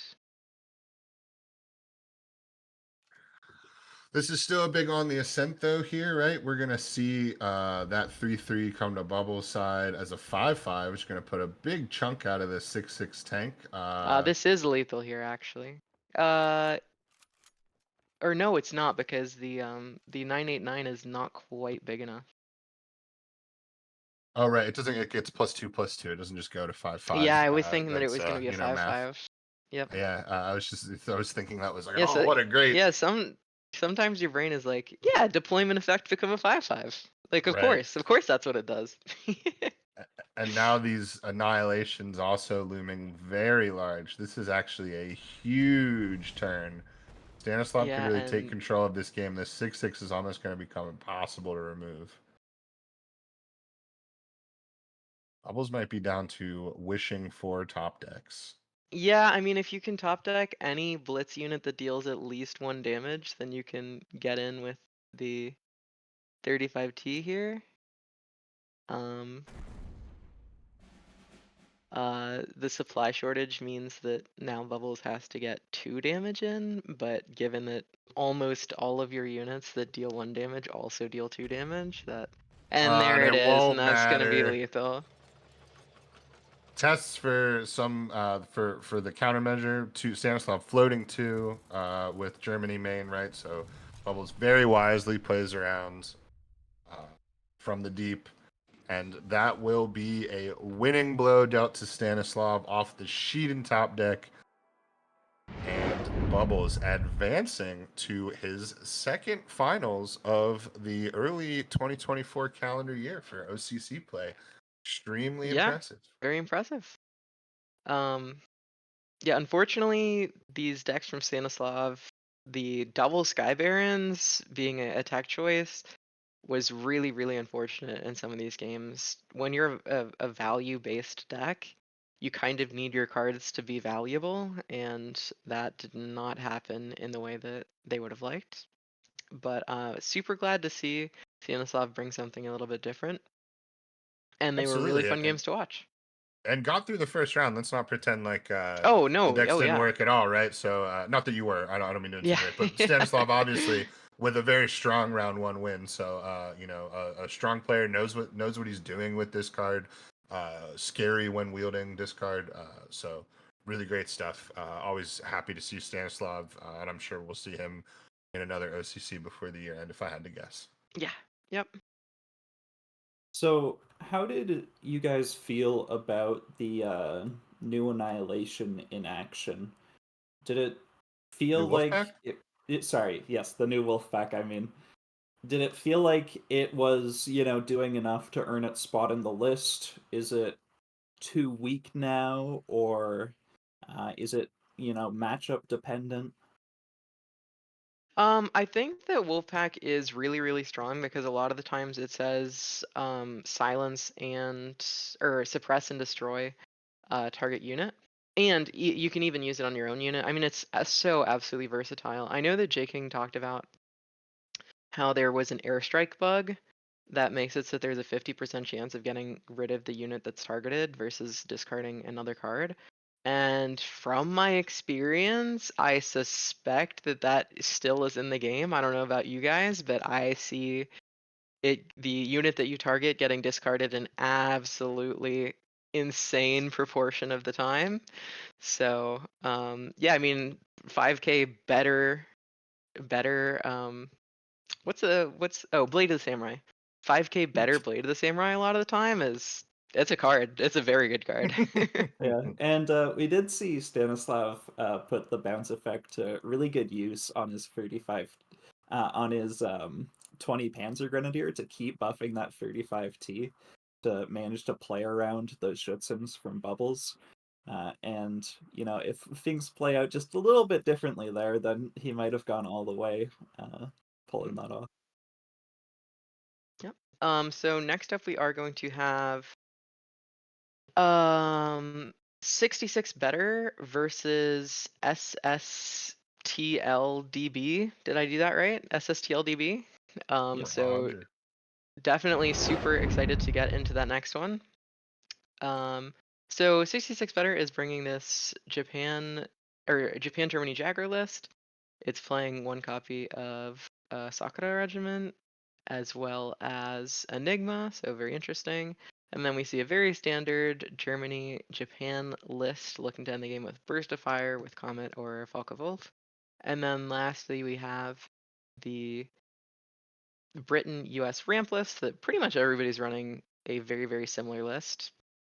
Looking to turbo out Commonwealth while using enemy contact to pin the enemy units and draw cards and look for your win condition. So, very solid lineup here. And if Thanatron, you would mind taking us through SST LDV's decks, that'd be wonderful. All right, so we finally get to some of the more interesting gems that have been brought to this month's OCC. We start out with a US Italy list, which, I don't feel like many of us have seen in quite some time. You can definitely see some really interesting choices here. We see an enemy spotted for some countermeasure based card draw, a single Awoken Giant as well. United We Stand has not been played a lot recently, and 2 direct hits. Some very interesting stuff here, as well as the return of some of the Alpinis, which we haven't seen due to how strong the now I want to say Red Devils is Devils Brigade, the Red Devils Brigade. And then we move on here to a German Japan mid range. We have pretty standard here as well. And then finally, we get a little wacky with Soviet Japan with some OTK potential with, Tony's and Burst of Fire, as well as some strong Soviet control tools going all the way to the ISU, trying for that expensive late game board clear. So, some really interesting stuff here by SSTLDB. Yeah, thank you so much, Thanatron. We do have our bands in, so I am going to pass the torch off to you guys. All right, so SSLTDB, getting rid of that Britain deck for 66 better, and that seems pretty reasonable. The more mid-rangey things, I think, are okay into it, but that Soviet list, it looks like it could really struggle if your opponent puts out a lot of guards and gains a lot of defense. You do have the Great Patriotic War, but that's pretty all in to be hoping on that to solve all your problems against Britain on its own. Yeah, I would definitely agree. It's certainly going to be interesting. 66 better not banning that Soviet deck, I think, for good reason. I don't think that he is too frightened about that. 66 has, I would say, a pretty hard meta lineup for what's going on right now. This is the guy that Stanislav wanted to see, right? There's at least 2 planes in all of those decks, more than 2 in at least 2 of them, maybe all of them. So truly, that was maybe what a player like Stanislav was more targeting. 66 kind of hardlining what a lot of people think are maybe the 3 best deck options right now. And then in contrast, we have DB going, wild, right, with some stuff that we haven't seen in forever, or some stuff that we maybe never seen. So super interesting. Oh, also, of course, SSTL needs to ban Britain deck because of the 2 Devil's Brigades. Yes, Which yeah, there you are go with all those Alpinis. yeah, which is it's one of the worst things that can happen to you in cards. You play a 7 Falpini, it gets Devil's Brigaded. You play another one, it gets Devil's Brigaded again, and then you just cry. So, that certainly does make a lot of sense. And 66 better, he seems to just be banning the deck that has had the most like ladder success out of SSTL DB's lineup. Most 66, conventional for sure, right? yeah, so 66 better.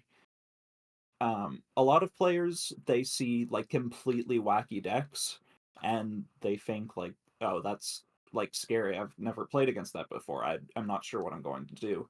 But at the same time, you haven't seen them before, which maybe means there's a reason they're not being played. And so 66 better.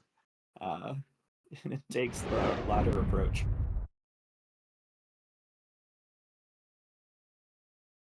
Yeah, Oh, there's a. I'm sorry, go ahead. this is a really good early hand for SSTL. Like these Certain are sort of all like the anti-aggro cream of the pieces, like crop right of off the those bat. tools. Yeah, yeah. Yeah. We'll see if this game sort of certifies DB as a mad scientist, or as more of a someone with some hope and prayers. It's going to be very interesting. Again, though, with a win already in today's tournament, this is our last semi-final match. Uh, Certainly, if he's able to get these decks to the finals, that's a take note sort of situation. and man, Jasko is just so insane against Signal Regiment. It completely locks out Signal Regiment from being a card. And then you also get Jasko's all regular benefits when you're getting attacked with, like, 2 and 3 attack units. Just almost completely shutting things down. And outside of some, extremely lucky placed Shinano pings for 66 better, I don't really know how that Jazzco is dying at any point. Yeah, I'm going to take a look at 66 Better's list again, just to see how many honorable deaths. He runs 1 honorable death, Okay. 1 on the Ascent. And that's just about the only ways to deal with it. Very early sheet in 66 better, just kind of throwing that out, hoping, maybe you can't deal with this. Maybe I can get an even stronger CA off of this, and DB just saying, nah, thanks. I'm not about that. Please take Yeah. that elsewhere. One thing that I haven't thought about too recently, but is, apparent in this game, is that there's more targets in Jagro for Lion for a day now that combined arms on the 35T from 20 Panzer Grenadier is so common. Yeah, really And excellent point. Sorry, go ahead. I was just going to, an excellent point, taking it to for damage, right? Getting it over that lion line, so to speak. Definitely weighing in. Sorry, I'm kind of tripping over myself here, trying to think of sort of how DB is going to get around some of this. Probably going to need to rely on that countermeasure to get the guards out pretty soon here. And I guess this is a way to deal with Jasko if you're a high roller, but doesn't quite work out. And you can see just how like insane this is, right? 66 better has lost at least 6 units, I would say by now, maybe 5, but I'm pretty sure around 6. So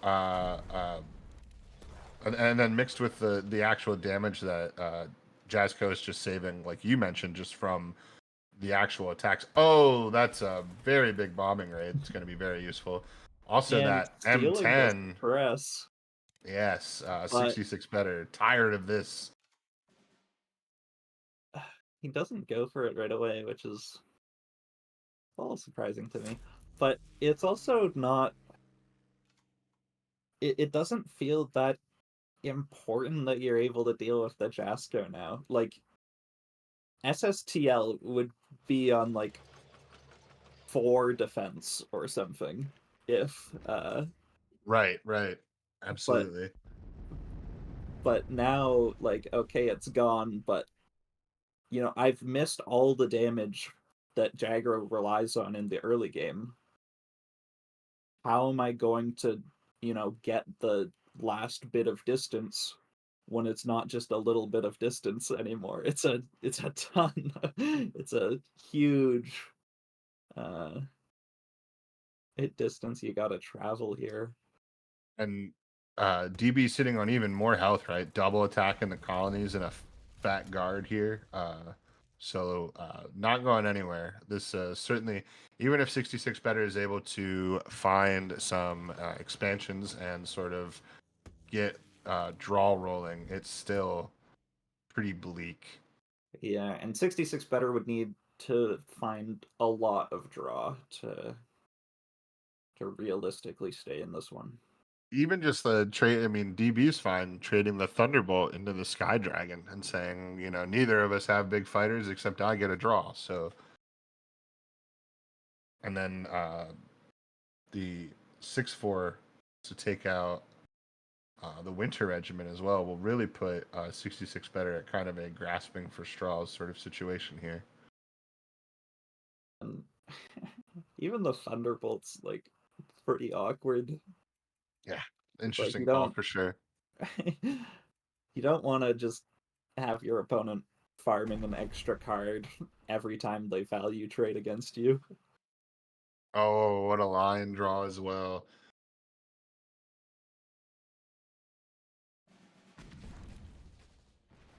Now I imagine he probably trades the 2/6/4s. Yep, and we're in Value Town. No. Okay, no, we're just gonna take the single draw. We're gonna go 4 damage. Gonna speed the game up. Oh, Take the front line even. yeah. Well, Honestly, I don't think there's any wrong answers for the position that DB is in. no, it doesn't seem so. This way, your opponent can't push up their signal regiment. Wait, what? Why are you trading with the signal regiment after you suppress it, though? That I don't understand. There's a win and then there's total conquest, and that's what DB is going for here. I myself, I think maybe would have saved the Thunderbolt and traded the big plane into the Sky Dragon, valuing the draw over the 2 damage per turn. But like I said, probably really doesn't matter. And as you can see, DB has this. We bloom in adversity. That's cool. Has this locked up. Moving on to game 2 here. Yeah, SSTL saying, I brought a ramp list I'm gonna play the late game a little bit. I'm gonna value trade at every given opportunity. Uh, yeah. So you know, I'm a Sometimes newer that's player. more I've fun. got national ranks to make up. I need every card played for national experience. Well, even the veteran players are really grinding for national experience now that they've upped the level cap.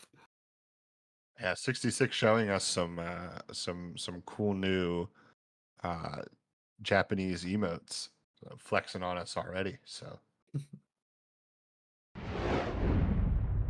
Now, this feels like it could be the real test for SSTL. I've seen a lot of, these decks that are pretty wacky in the OCC that are really out of the meta. Um, even out of any meta. Like, it's not like you're bringing it back. It used to be popular. It's just something new entirely. How very is that quick on that going to? honorable death. Yeah, I'd be pretty happy as 66 better, especially with the signal coming out right Absolutely. after. And Briansk was probably going to take care of that without a problem. So we'll see if that comes back to bite DB. Maybe the tiniest bit of an experience here. DB again drawing some pretty nice anti-aggro tools, right? The honorable death when he had it, the Chaika, the Briansk, two Chaikas actually. All of that can function as some really nice anti-aggro tools, but all those little units running into each other are going to result in a lot of signal damage that, you know, DB had a way to deal with, but just does not anymore. Yeah, and I feel like the fear here for SSTL is, what if I mulligan away, some cards that aren't very good in the early game, and I get back two final pushes, or I get a burst of fire, or I have the Heian. Like, there's so many cards that could really fail to have a high impact in the early game. That is not what is happening here. It just looks like a good Soviet control opener right now. That was the only honorable death in DB's deck, however. So, again, just the way the signal regiment can kind of constrict a game and really just sort of shorten the allowable playable window for the other player. It could loom large. Um, it, DB might even be at some point having to do something like use his only confusion and hope that there's a unit big enough to kill the signal and spend 7 just to get rid of it. As I eye this list, there's a single air sup, but that would have to combine with another damage somewhere that I'm just not quite seeing. So I think that signal might be here to stay. So there are a few more realistic options. He has one copy of the hammer, which would be okay to deal with signal. Oh, Uh, beautiful. Okay. Did not see the hammer. Yes, great point. one copy of 39th, which could really be nice against a signal regiment Oh, to of steal course. it Mr. away. Steal Your Girl. Yes. And there's also a Depths of Winter, which is pretty good against signal in that it's not actually like destroying the units and dealing all that damage to you. Instead, you are replacing it, and then if you have something like a Winter Warfare, then you're able to, fully deal with the board. So perhaps plenty of ways to get rid of it, and everything I said was was mistaken. But big on the horizon here. We're gonna keep these units. They're not going anywhere. These aren't trades. The I have to trades that come imagine. out aren't like fantastic though. Like, it's probably worth using, but it's just so barely short of being crushing. Interesting. Going for the buffs, trying to get a value trade with that Polish plane, get the buffs down. Really trusting the Bryansk here. And it's such 60 it's such a strange uh position to be in with the Enigma when your opponent can likely dump their hand, or they could be stuck on combo pieces.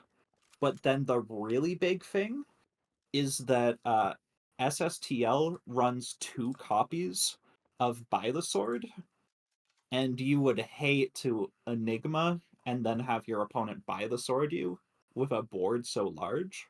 Absolutely. And then the other end of that too is just a tiny bit of awkwardness playing around your Panzergren when you have 3 cards and you're maybe thinking of that Enigma, but if to get rid of the Panzergren would be to draw 2 more cards, obviously. So having enough credits to truly get rid of not only your hand, but what your hand maybe is also going to generate before you can fully But Enigma. did SSTL just pass? Certainly did. Passed on 7 of 8. Huh? Didn't look Surely like you the would Yak 9 trade out play the free either. one and Into the 4-3 at least, or yeah, perhaps the I don't even remember what was under that sundown. But yeah, strange play there. Maybe DB kind of shaking off some less than experienced jitters. I don't want to say anything too like outright negative, right? But there obviously is a big experience gap here between 66 better, who's played a lot of OCCs, and DB, who we have not seen yet up until this point. yeah, I almost wonder if he made the classic blunder of going for the emote and hitting the unturn button. Oh Uh, no. that's just a consideration that's going through my mind. I don't know anything, but that I don't know. It seems like it could have been a possibility. And as we kind of, the through line of that last game was that very first turn honorable death. Maybe me overreacting to it, as DB did have more anti-signal options. But then the crux of that is that, again, with the way that it shortens the game, it doesn't give him a lot of time to draw into those other options, right? And it got him, chipped down to a point where 66 better could just swing one big turn and put the game away. So perhaps Yeah, something to be considered there as well. and although, I did list a couple of options to deal with it, they were still all one-ofs. Like, it's not It's true. like he It's not was packing like 3 hammers. yeah, it's not like he was obscenely unlucky. I have so many answers, and I just can't find any of them. It's not that case at all. It's a big risk to lose out on that honorable death if your opponent has a signal, which is of course also a one of. So Thought that DB might be quick to use their only air superiority to get rid of the 35T. Also considered just playing the BM without being able to use it. All right, that is the only air sup, I believe. Check one more time. Yeah, that is the only air sup. Not a ton of planes, but a good amount, right? In this burst of fire deck, right? There are 2 Chaikas. You have the Yak 9. You have your Yak 9 PL, oh no. Yak 7. Oh no. Oh, winter warfare for 1 damage is already, so like pretty bad when your opponent also has a recon behind it. Yeah. That is brutal. That is Giving 66 insane value loss. the max value that they can pretty much hope for there. Auto Canone is going to be really tough here. But at the same time, for SSTL, it was his only way to prevent your opponent getting those 2 extra credits and getting that Griepery veteran. So Engineers coming up here as well, possibly giving DB some health that can really help him power through this, possibly. Although that Sky Dragon is terrifying. Matches it with his own. Not to be rude, Thanatron, but it actually kills dragons. It's not a dragon itself.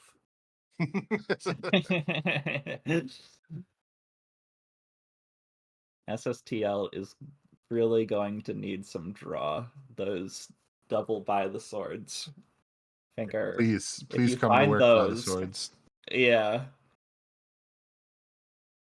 If they show up, he's certainly back in this, but without draw and with so many combo pieces in the deck, it could be really scary. 66 wants him to pay more for the BM.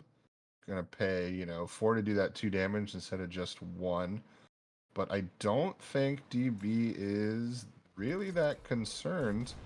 Gonna be able to throw out the guard and knows that, if you want to clear my Bryansk with the Dragon Slayer, absolutely go for it, champ, because that is a fun arty trade for me to make. Both Panzergrens, though, in 66 Better's hands, and with that Sky Dragon out, possibly able to get those 35 Ts at 5/5s instead of 4/4s. Interested to hear your opinion, Berto. I find that the small steps that you can make with those combined arms can be really, really big. Getting a extra unit out to get the combined arms 35T at 5/5 can take a bad trade to a value trade just like that. Yeah, I absolutely agree with that. Although the 5/5 here doesn't make significant differences, unfortunately.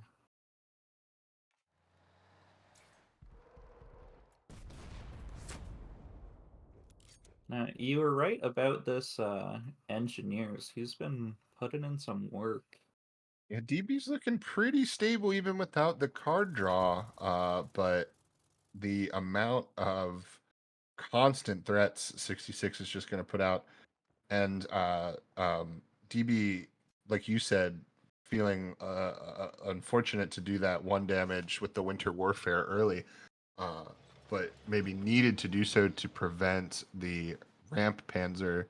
But that was also the only one. So this ISU is going to be much more tricky to play with. SSTL really only runs 1 Winter Warfare in this deck. No, he runs 2 of them. 2 Winter Okay. Warfares. All right, so there is 1 more left to go with ISU. Good call, Berto. No problem. It is still a little interesting to see the 2 Winter Warfare, because it feels like a lot that you have going on that you want these Winter Warfares for, with the 33rd Recons, the scouting parties, and then there's also Depths of Winter and ISU, which are also both cards that you often want to pair with Winter Warfare. Yeah, absolutely. 66 Better just isn't going to struggle for draw or tempo or run out of cards with their ability to just keep drawing things off Folkwolf, drawing basically a 4/4 Panzer for free every time they lay the Panzergren. It's going to be hard to outlast this for EB. I'm sure that they would love to find some Now, of their other guards or anti-aggro tools. he hits the HQ. I'm just trying to think. If SSTL found a final push there, then that would be 7 attack hitting twice for 14, and then you have the BM. So SSTL had a chance for a lethal there with final push. Dangerously close. Yeah. And something like Armor Train, is coming as well for DB, which would really allow him to maybe shell up for this last portion of the game to be able to find the out that they need. Yeah. 66 Better really just not respecting the danger from this fighter at all, but you know, as soon as he commits to trading, he might just lose the value war, right? So it's not necessarily wrong, but it is scary each time you pass. And now he doesn't have much to work with, and this BM has put in so much value over this game, with 66 better just not having any way to deal with it permanently. Yeah, even suffering sort of the extra cost associated with it constantly being pushed back to his hand really has not been a problem. And now we're at a point where like 66 better staring down this double heavy armor, gonna have to use maybe out of the mist. Could maybe think about sacrificing a Schutzen just to get rid of it, but then the draws are gonna be tough. Instead, yeah, out of the mist. And a very interesting play here to get the Panzergran up. Going to be able to salvage it now as well, and that's a extremely powerful. Yep, coming right down with it to kill the plane. I thought maybe would try to get a little bit more out of that, but is worried about this is a burst of fire deck. I'm not trying to mess with any airplanes. Yeah, and his deck isn't really, built in the same way to take advantage of the ISU, so it's hard to find Mm-hmm. much to go with it. It is funny having a heavy armor 2 1-drop. It is kind of annoying for SSTL right now. Like, he can't actually kill it. Also, that's kind of be interesting to out of the mist it again. I don't, like you said, enabling it, trying to find the damage to put the enemy's units at risk of its deployment effect. Isn't a foregone conclusion, right? It's something that's going to, with Dawn Ops and that final push, we are getting close. Dawn Soviet deck Operations working really doesn't well. make a significant difference, does it? That's just the one that. Is it just op cost? There's no attack. There's no attack buff Yeah, associated with it. Okay. I believe it just removes op cost from all of your air units for 1 turn, and you lose a credit slot.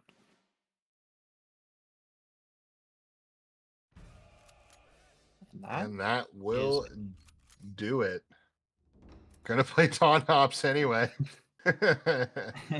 But even without the Artie, that will be a 12 damage, huge yak. And DB in his first tournament is going to find himself in the finals using some completely off meta choices.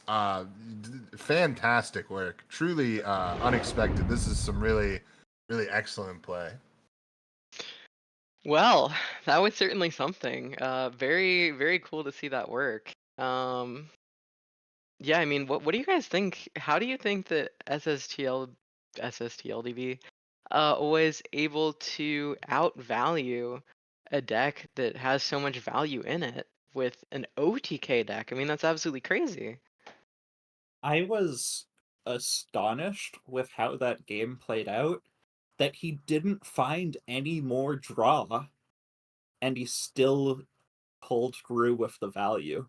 Like, he had some beefy things like the Core Sun, which are difficult to get through, but really that BM, when you don't have any card draw, it's just like a credit sink that you're able to accumulate value over and over again if your opponent's not able to actually kill it and can only send it to your hand. Because SSTL DB, he didn't care about the value loss. About the tempo loss. It was all value from that point. And so there was essentially nothing 66 better could do. Yeah, And we I want to say I think the strongest cards in the game are almost universally the 3-drop. I'm going to kill something that you have and also present a really, really strong threat. So like Audacity, um, Pathfinders, Raiding Brigade, and BM, I think, are like 4 of the 7 or 10 strongest cards in the game. And I think that if BM was for any other nation, people would be like, needs nerfed immediately, way too strong. I think that it is definitely Russia's strongest card at the moment. Yeah, and to piggyback on what Berto said as well, right? Like we in the casting of that game said like where's his draw? His draw needs to show up. Like man, he's hoping for these by the swords. He's hoping for anything to come up so that he can get some draw, and like you said, just they didn't come up and he didn't need them. Right, and it looks like we are in fact ready to go to our OCC finals. We're gonna get to see SSTL DB again versus Innocent Bubbles. So they've done a very, very good job to get here, but the path ends for one of them right here and right now. So we are ready to get into the deck lists. So Innocent Bubbles has a Japan, Germany, Jaguar list. It is playing Honorable Death. It's playing Shiden, but other than that, oh, and it's playing Naval Warfare, but other than that, very standard. Then we have this Germany, Japan mid-range list, which has been wreaking havoc lately. It is super strong, and it's been a lot of players have brought it this tournament. And Bubbles seems to have a pretty standard list. And then lastly, we have the US Germany mid-range list that is one of the mainstays of the game at this point. If you aren't familiar with it by now, then I don't know where you've been. I guess you've been living under a rock. But yeah, this deck is we're gonna see it we've seen it for the past 2 years, and we're gonna continue to see it. So. And then next up we have SSTL DB, and Berto, would you mind taking us through that? Not at all. So first up, we have this US Italy ramp list. It's not very traditional in terms of the ramp you're going for, and it's also running the 7th Alpini regiment. And now that you don't have any bans in the finals, that could be very vulnerable to Devil's Brigade if the matchups don't quite line up in his favor. And then, of course, we have the German-Japan mid-range, going the more aggressive route, the combined arms version. And finally, the deck that we just saw, and the deck that I just had a blast watching, is this Soviet Japan OTK. All right, thanks so much. And I think we are ready to get into our bans. No bans. Oh, that's right. It's finals. There are no bans. I completely forgot about that. So we are gonna get to see all 3 of these decks shine for at least one player, potentially not both. But yeah, we might get to see Bubbles finally able to use that Germany Japan list. We could see that, and yeah, I'm very curious to see how this is all gonna work out, because SSTL DB has like 3 very niche decks, and Bubbles has like the 3 most common decks in the game. Yeah, So absolutely. we're gonna see can the off meta picks that are handcrafted for this tournament beat the top ladder favorites.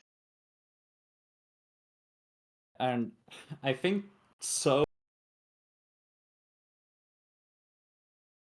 And Innocent Bubbles bring his USA into SSTL's USA. Because, of course, the Devil's Brigade, so terrifying. The M10s as well, also really, really powerful answers against those 7 Falpinis.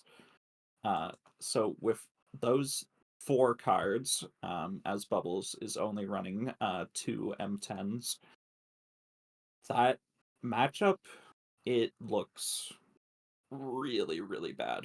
But Yeah, I agree. I think especially because you don't have the ramp to try and get ahead of frontline, I think especially if you're going second, US doesn't have the best removal suite. And frankly, Italy doesn't either up until you get up to like Lion for a day, which is not super great against frontline.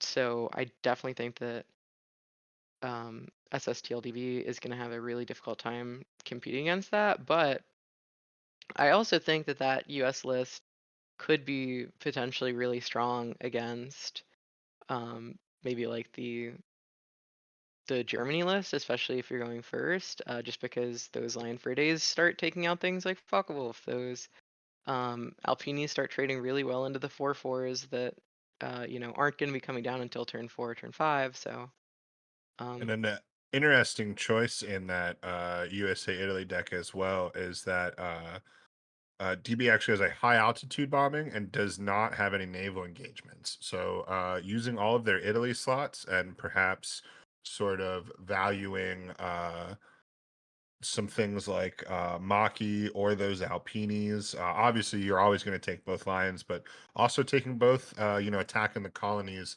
maybe hoping to generate some of that extra health. I feel that most decks that take a Italy control package, take a naval engagement that destroy the whole backline effect is super, super powerful and arguably easier to get better value out of than an 8 credit high altitude bombing. So I think that is an interesting choice, and we'll kind of see how that plays out. Those Italy slots seem to be very important to DB. yeah, and definitely. DB is playing a copy of Bologna, right? Or maybe even two. Two Yes. copies. 2 Yeah. copies of Bologna's plus a decisive defense. And with things like Awoken Giant and Direct Hit, it really feels like this deck is teched for the anti-aggro a lot more than what you usually see with these sort of ramp lists. What Yeah, do I you would guys definitely think? agree. What do you guys think about the matchups for combined arms? This sort of new age no-win combined arms thing.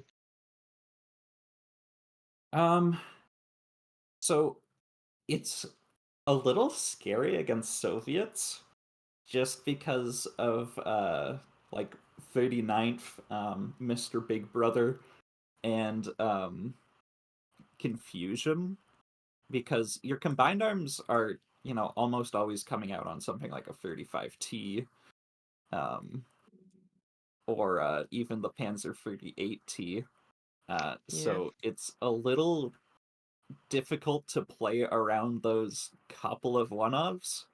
But, if those aren't found, then, you can also, beat your opponent down way before they get to a combo finish. So, Yeah, I could see it very much going the other way. In fact, I could see those combined arms coming out at really critical moments and just slapping down early and fast. I mean, there's only one confusion and one 39th, so yeah.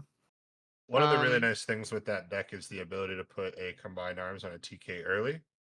If you have any kind of infantry, if you're missing the 35T, uh, that also has just a ton of mobility. oh, hold up. N- the Russian deck is SSTL DB, Yes. and the combined arms deck is also SSTL DB, so that's not going to be relevant. Oh, yeah. Okay, yeah, my bad. Um, Yeah, our bad. um, yeah, so, but I don't know. I think the combined arms list, it can make really effective value trades in the front line, and a lot of those like 2/3s that draw card, those like 38Ts could be really good against Jagro. They have some really nice value trades against Jagro. I think that against these couple of meta slots, that I don't know. I mean, there's a reason that no one has been performing really well with it, but then again, no one got knocked out of this tournament, so yeah, we'll see. it it definitely feels like the matchups that Bubbles is going into, it seems like generally he would prefer dive bombing instead of all his Through the Breaches. There's a few Mm, exceptions, certainly, like Through the Breach onto Yak 7, I believe, is the 2-2 version, is really powerful. But, when your opponent just lays down a Core Sun and, you have all these things in the front line, if you have a dive bombing, can quickly turn from, oh, I'm losing, 2 very important units to this, to I don't really care. I just throw a dive bombing at it. Yeah, I mean, I still don't necessarily disagree with Bevel's choice to bring through the breach, though. I mean, Bergspioneer, when you're going second, has to be answered, or else you're facing turn 2 autocanona. And against PZL, I mean, it's great that Bubbles managed to dodge no-in, but he just have easily couldn't. Like, he just have That's easily right. could have gone against no-in, so. Was definitely prepared, yeah, if that was Yeah. something that had to happen. Yeah, and I'm really surprised to only see 1 copy of Exile. I mean, it has been creating a lot of waves on ladder, so I definitely don't think that it's wrong to prepare for it at the very least. Yeah, and I'm sure Bubbles isn't like, oh, I regret bringing through the breach because in the finals it's a little bit worse. Like, you're in the finals, like that's already a success in itself, right? So Yeah, great point. Yeah, I mean, yeah, exactly as you guys said. If you're getting to finals already, then you can't really be upset about any of it. One of those good problems to have. And I guess as far as this OTK sort of this Russian OTK, also Soviet era question mark list goes, I am a little bit concerned about its viability against all 3 of the decks that Bubbles is bringing. It doesn't have the 3 air superiorities that we often see out of these Russian decks, these Russian air decks.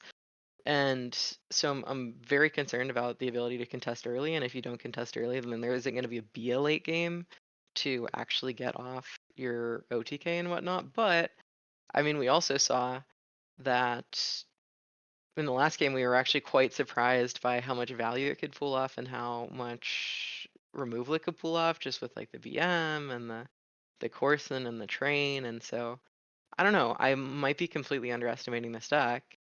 What do you guys think? what comes to my mind with this deck is it almost feels a little bit like the Saruga OTK that we saw at Worlds. Mm. And we were able to see how hard that deck faltered in the case where you find your OTK pieces early and your aggro pieces late. This one is a little different. If you find your OTK pieces early and you lose out on those anti-aggro pieces, then it's sort of the same kind of situation. It becomes really scary against all these mid-range decks coming out of bubbles. And as far as BM goes, do you think that,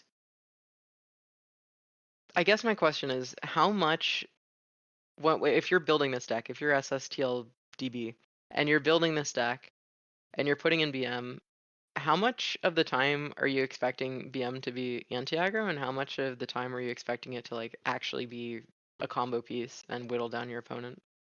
Well, I think you should BM all the time. I always emote my opponents. You always bad manner your opponents. Yeah. Hit him with his and the new lol noob and Yeah. Bwahahaha. That's that. That one's interesting. Um, The BM, sometimes you'll have a final push or two and you can find lethal with it. yeah, that's what I'm But saying. I mean, you could be hitting for like 8 theoretically. it's you still only run 2 final pushes. Most decks do have an answer for BM. It usually doesn't stay around 2 forever. damage, 2 damage, 2 non-combat damage is not super hard to find, but yeah. Yeah. So, um it was, absolutely such a crucial piece in the last game we saw, but generally, I don't think it is like a huge card in terms of impact in a decent number of games. All right. Well, I appreciate the insight.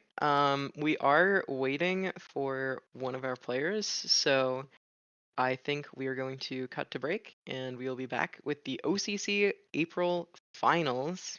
Oh, wow, that was actually very coincidental. The minute that I said that, he showed up. So, let's kick it off.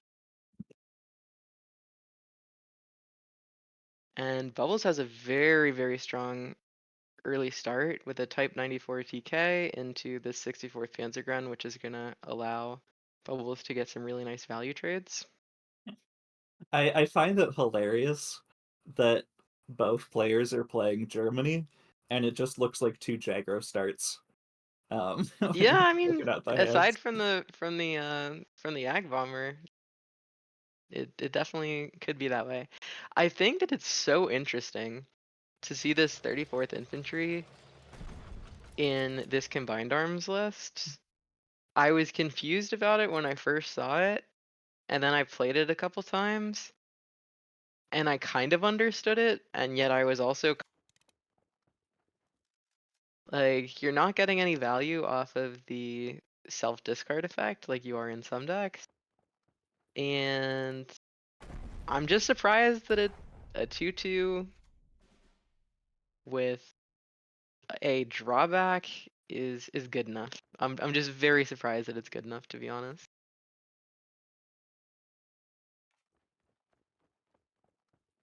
And Bubbles is Weird. gonna have a great next turn, being able to dealer's choice between Heinkel or pushing up Heinkel attack or Heinkel pushing up the 64th. I mean, to play around 35T probably makes sense to push up 64th, but both of them seem pretty good. I mean, even if you do use Heinkel to attack, and then it inevitably gets 35T, now you have a value trade with 64th. So like, basically, no matter how you slice it, it's looking pretty good. Yeah, and I mean, you're playing the Heinkel, you're killing one unit, and it's getting killed. And, you can think of it as getting killed for free because it's a bomber, but that's not really the case when, you're also getting a spoils of war at the same time. Yeah, So a SSTL little bit of DB a able to get off the autocannon,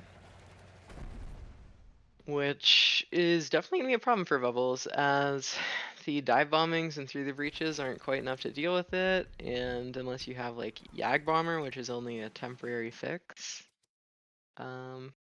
you're gonna need to contest that front line to be able to take it out. well, or you could comet it, which I, isn't you where you know, want to be, but sometimes it's where you are. sometimes yeah, exactly. Don't play the game that you want to play. Play the game that you are playing. I think it probably makes sense to hit the Schützen here, and SSTL DB seems to be in agreement. So This is a very nice Admiral Hipper here. you do lose the bounce to be able to get rid of a really big combined arms, which looks like it could be relevant in this game. It could, but you also are at the point where you have enough credits to like Schützen 35T, which isn't ideal, but as long as you have some answer for it, I think that it's okay to play a tiny bit greedy. Um,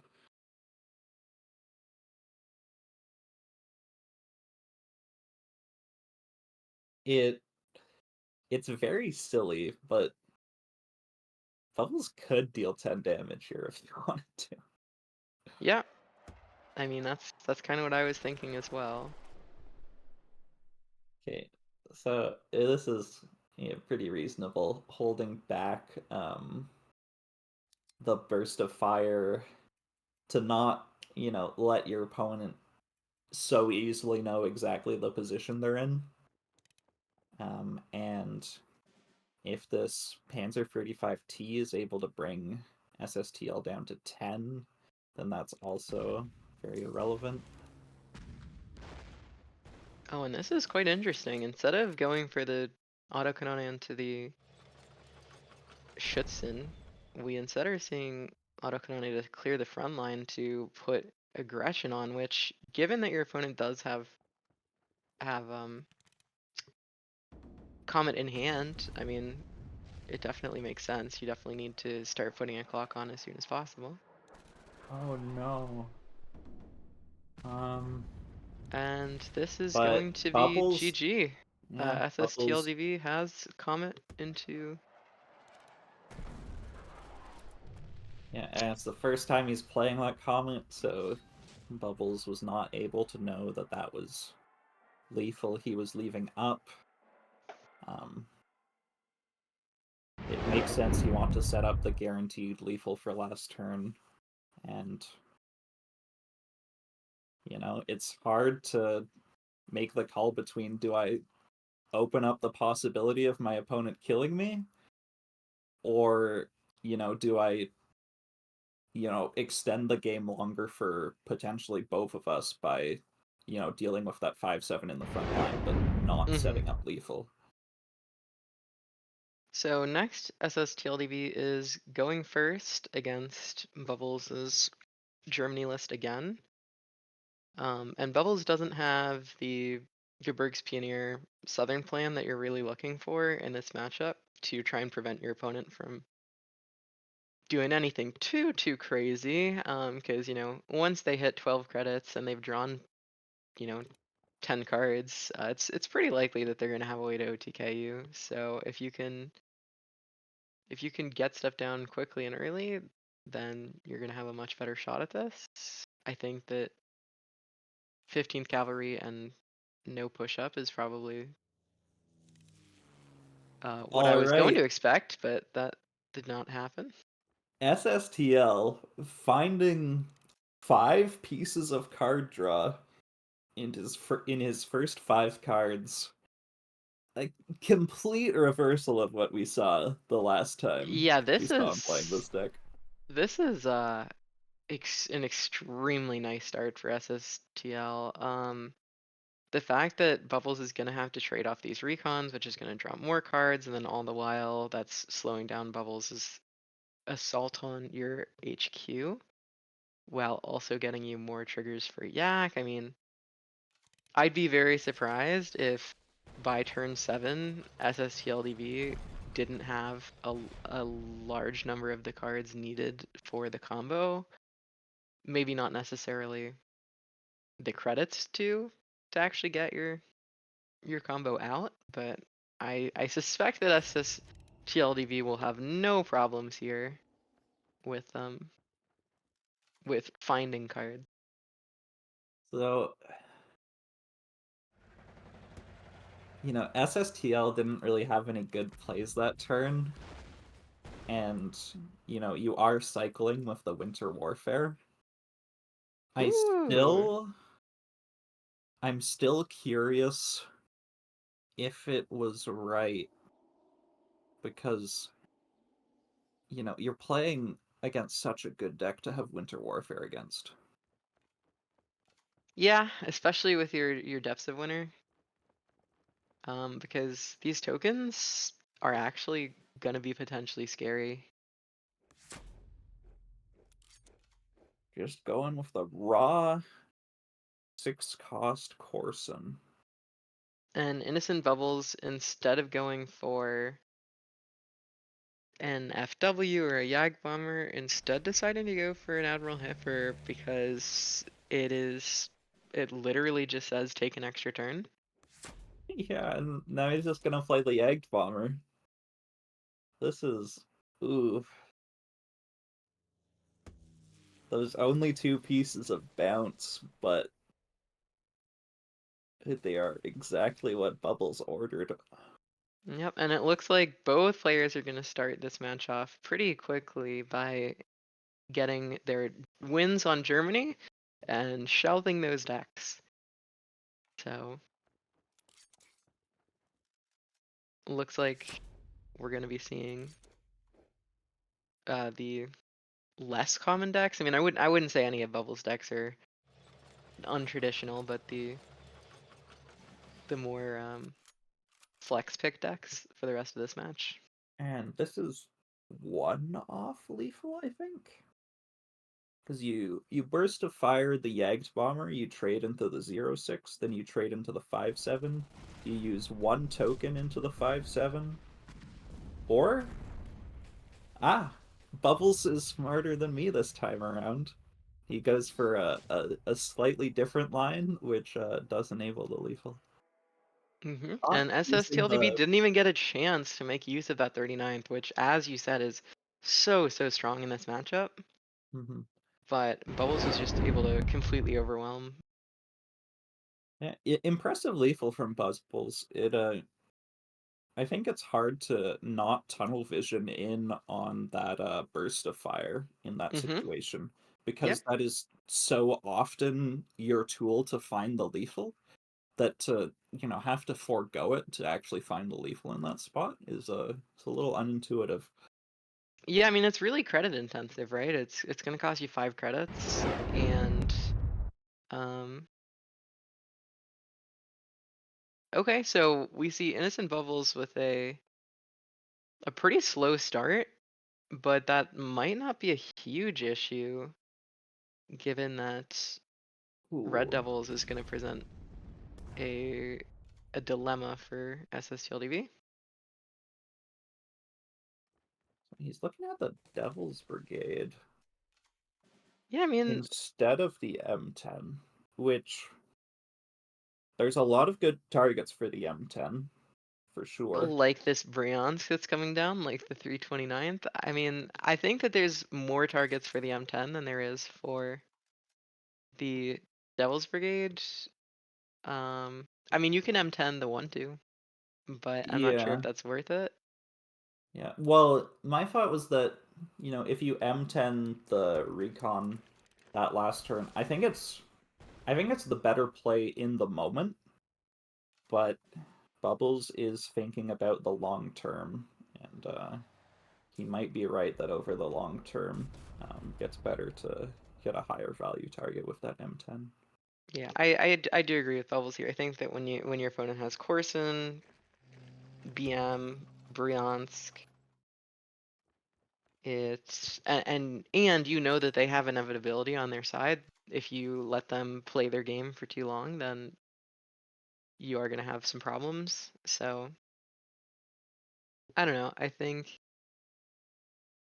Bubbles going for the more aggressive play and saving your suppresses for the guards does make sense. And so we see SSTLDB having the choice to go for some sort of winter regiment play, but instead opting, it looks like, to get this Bryansk to the front line, which seems really nice. Yeah, there were a few really good plays for SSTL there, because you're able to uh 39th on the 164th, and then trade it into the 4-1 5th Rangers, which of course is, pretty insane. Um, but then, that you're also a little more open to strat bombing, which is only a one of, but Bubbles did happen to have it. And the problem here is that Bubbles is either going to have to spend 2 turns or is going to have to sacrifice a unit to take out the Bryansk, and Bubbles decides to opt for sacrificing a unit. And we will have to see how long it takes Bubbles to find a Through the Breach or that second Devil's Brigade to be able to deal with these engineers. Yeah, SSTLDB has the value going, which, given that they have 2 combo pieces in hand, is, continues to impress me.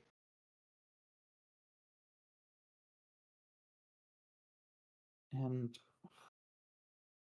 the M10 looks like it's coming out on the Winter Regiment, which is really not where you want to be if you're Bubbles. You want to just value trade it out and manage to hold on Oh, and for look that at this press. play.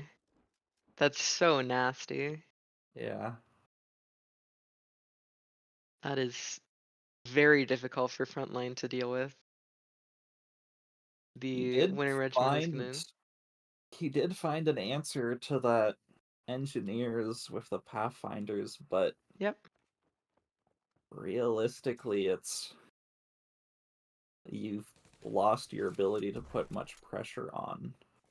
Now, this, I think, could have been a mistake from Bubbles. I feel like Bubbles maybe could have exerted a little more control over what that 164th was going to hit. Oh, and confusion here Yeah. is deadly. Absolutely deadly. Yeah, so SSTL DB had the option to set up some sort of like Tony burst of fire and then attack with the Yak next turn, which would be really close to lethal. But instead, just going for the value game plan against frontline, which they're not wrong. I mean, it's a really great line. It's just surprising to see the OTK that your deck is built around foregone, that you can play the value game. Yeah. Well, so often Frontline warps how you play the game drastically Mhm. because of how reliant they are on tempo. You can often make plays that are terrible value, but if you're denying a Sherman off of it, then it ends up being worth it. Like that's why you see people, push up like fighters to the front line fairly often against frontline. And doing Yep. those sort of wackier plays, which Yep. I like that frontline brings that to the game. Yeah, I mean, any time that you're okay, let's put it this way. It's not fun to when your opponent forces you to play your game. Or when your opponent forces you to play their game. Like for example, I don't really enjoy playing against like push, where I can either overextend and get my board wiped, or I can not overextend and inevitably die to push. Like that isn't a fun way to the game for the game to be warped. But when you get to make certain interesting decisions that you otherwise wouldn't ever even consider, yeah, I think that that's when skill differences shine, and when you really get to show your stuff. You get to prove that you know what you're doing. And But that's one of the saddest M10s I've ever seen. yeah, but I mean, I know it's a what are you three gonna drop do? when you have nothing else. It makes sense to do. It just feels so bad. Why So is Bubbles holding up? Well, okay. I guess it's just that attacking doesn't deal any damage because of Jasko. yeah, I was surprised to not see the 99th come out a turn sooner. Yeah, me too. Um, so yeah, you said earlier that you thought the Bubbles was gonna try to get frontline against this deck, and you're absolutely right. I think this is a really, really tough matchup for SSTL DB. I mean, yes, they do have a very solid start, but now Bubbles is looking to push up in Sherman, and if you're a control deck, um, you don't necessarily want to see a full board and also 6 to 7 cards in your enemy's hand, right? Like it's just so absurdly difficult to deal with. And if you drop the 7th No, Alpini, then Devil's Brigade is gonna kill no. it. So yeah, this matchup is absolutely brutal.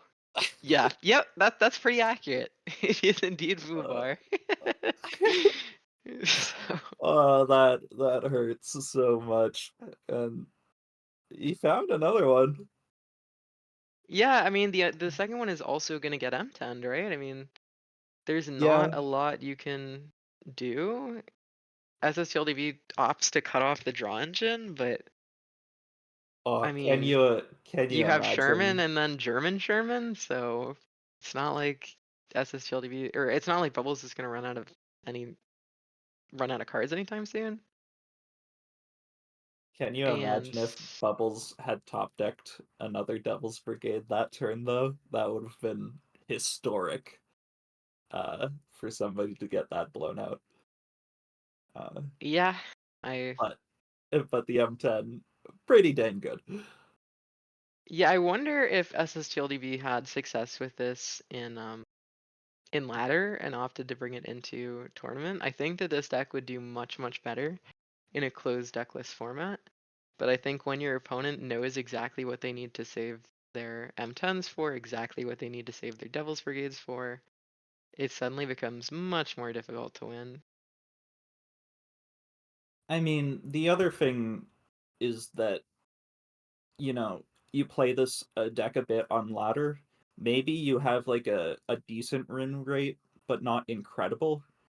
Say you manage to get like 55% win rate, but you say to yourself, wait a minute, you know, 20% of my losses are just because of Devil's Brigade, and I'm gonna ban Devil's Brigade whenever I can in the tournament. And then, you know, he got pretty far by banning out Yeah, Brigade. but Devil's But Brigade is also now, one of the most common cards in the game, yeah, and I believe that the two most that that over 80% of decks were playing either USA or Germany, aside from Jagro, essentially, or sorry, either USA or Britain.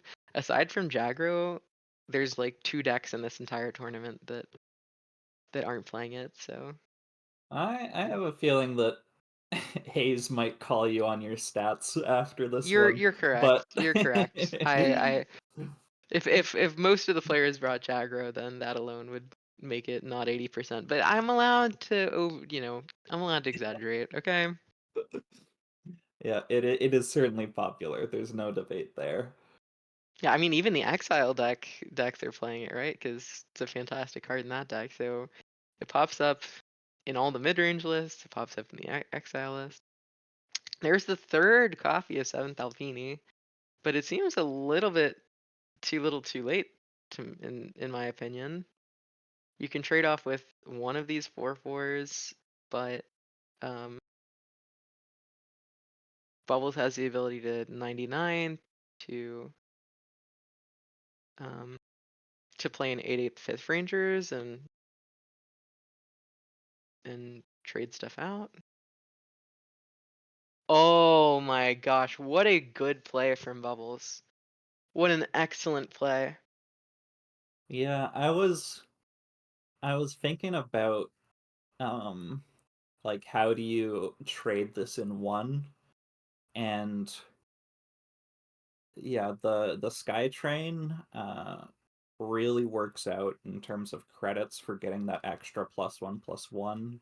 It is Might literally have the only non-infantry, non-tank unit in the entire deck. So it is the only way in your entire deck to get a +3 off Oh of. no. Oh, that was a bit of a misplay. Uh-oh. A bit. Wait, that's the Blitz one, right? That is the Blitz one, and it That's looked like that's SSTL DB did not account for that increased deployment oh cost for that Bologna. that feels like a huge blunder. Yeah, that might be what decides the game, to be honest.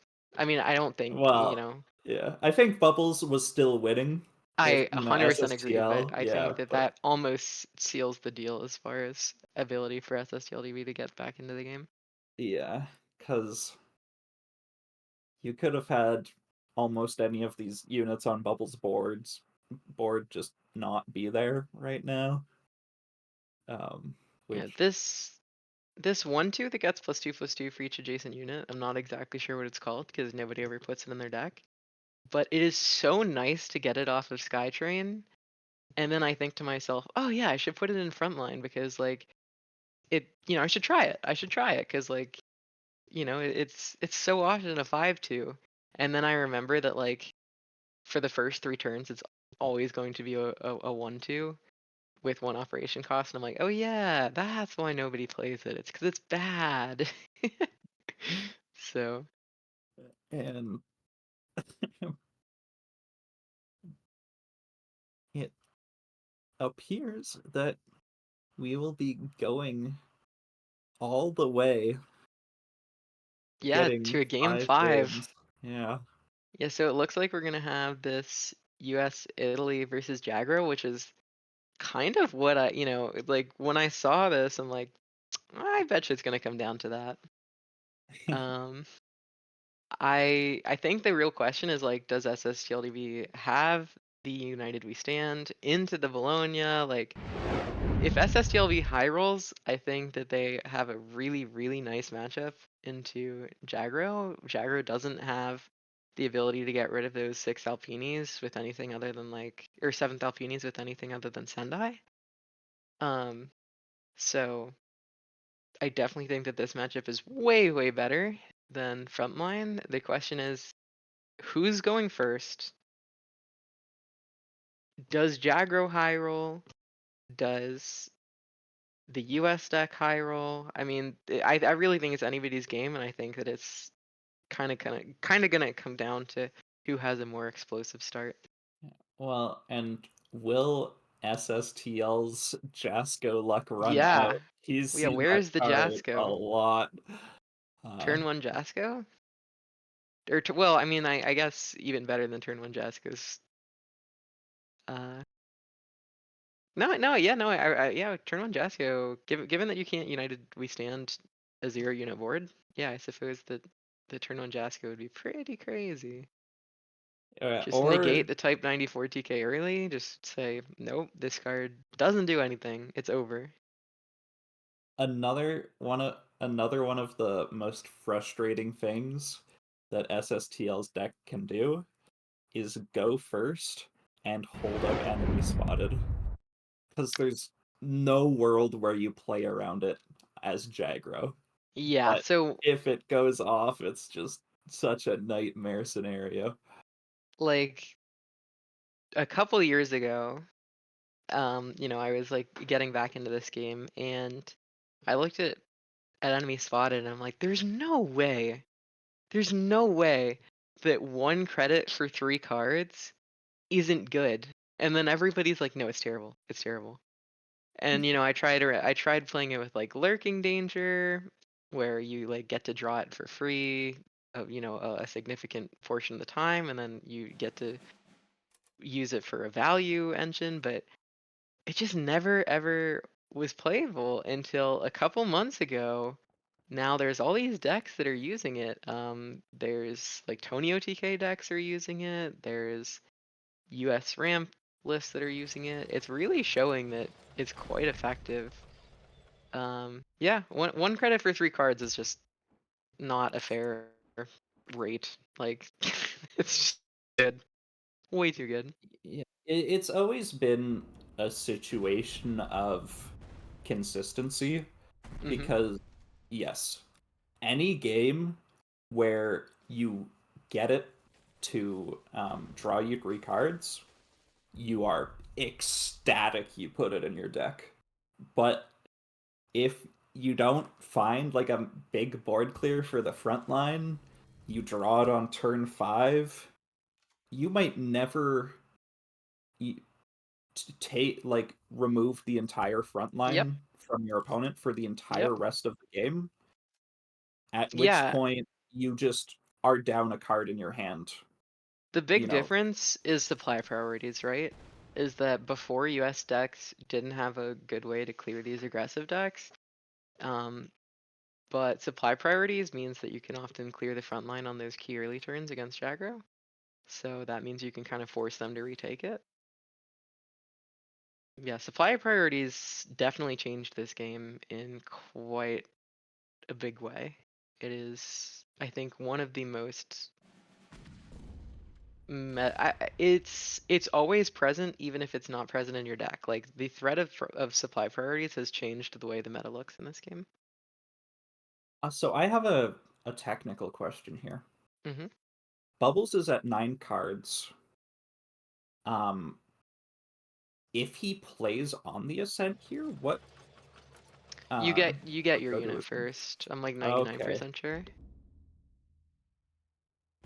Watch me be wrong and then get laughed at. Well, this way he gets both. Oh, okay, good. Okay, Um, you guys didn't have to see me be wrong. Good. Now, Bologna Regiment might. What a nice top deck Uh, there. yeah, that's pretty crazy. Bologna Regiment might be the worst card to salvage. If Because you're Jagro, yeah, it basically is never gonna get played. it's a You're just it's a putting it into 3-cost your 1/1, hand. and then as soon as something dies, it's a 4-cost 1/1. Yeah, It's on the pretty ascent in that hilarious. situation reads destroy your opponent's unit, Your return your hand unit size back is to now hand, 8. and yes, your hand size is now 8. Exactly. I'm kind of tempted to like, I don't know. There's a world in which I think a second Alpini might have been good, but oh, that supply priorities is really crazy. It's not what you normally use it for, especially against Jagro of all things, but that is a very, very valuable repair. What exactly does Bologna read now? Because I thought it only goes to 4-cost max. No, in fact, I was reading over a balance patch last night where it says it used to say cost 1 more if a unit died this game or something like that. Yeah. Now it reads, whenever this is in your hand, add +1 deployment cost every time a friendly unit is destroyed. Okay. Yeah, so it is literally never going to get played.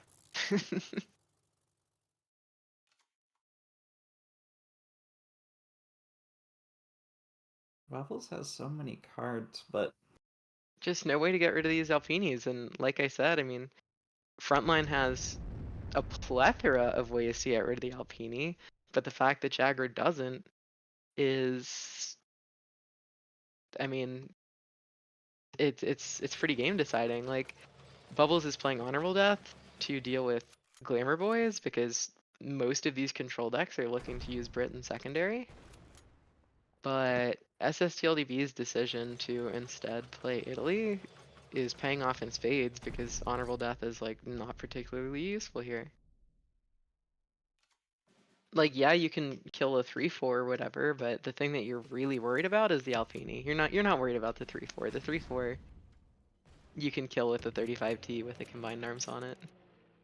Oh my gosh, the Devil's Brigade and the Decisive Defense making it a 6/9 Alpini. and Bubbles just pays 9 to play a 1/1 with I card. really, I mean, okay, you save your Sheedan, but is it worth? Uh, every single And thing that there's the happens. Sendai. The Sendai is huge. The Sendai means that Bubbles theoretically has a way to get back into this game. I mean, it's still absurdly difficult, don't get me wrong. But I mean, kind of, but I don't know that it's gonna be a huge task to kill the Sendai, and the Thunderbolt keeps drawing more and more cards. yeah, but if you kill the Sendai, you're spending both direct hit and United We Stand on it. That was the case, but things keep turning up for SSDV, and he finds an attack in the colonies as well.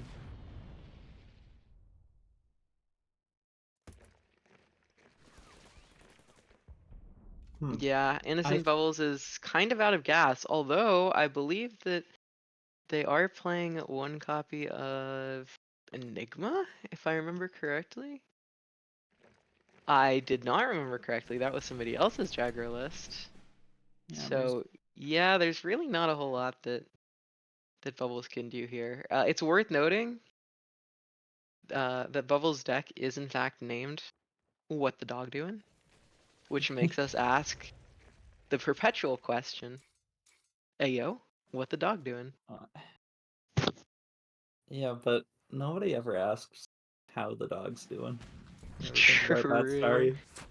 True. Yeah. Is M10? I don't think M10 is a good choice here because it means that I don't No. think it's worth overextending, but I guess setting up lethal is fine.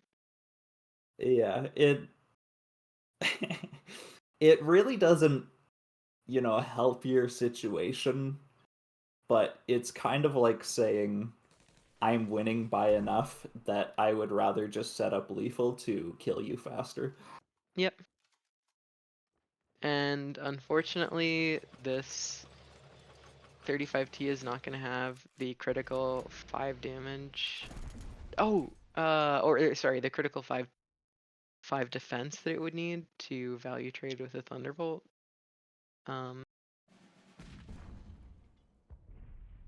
And I mean, Innocent Bubbles is putting up a really good fight. Ooh, that's a great top deck. Thunderbolt? I feel like Thunderbolt.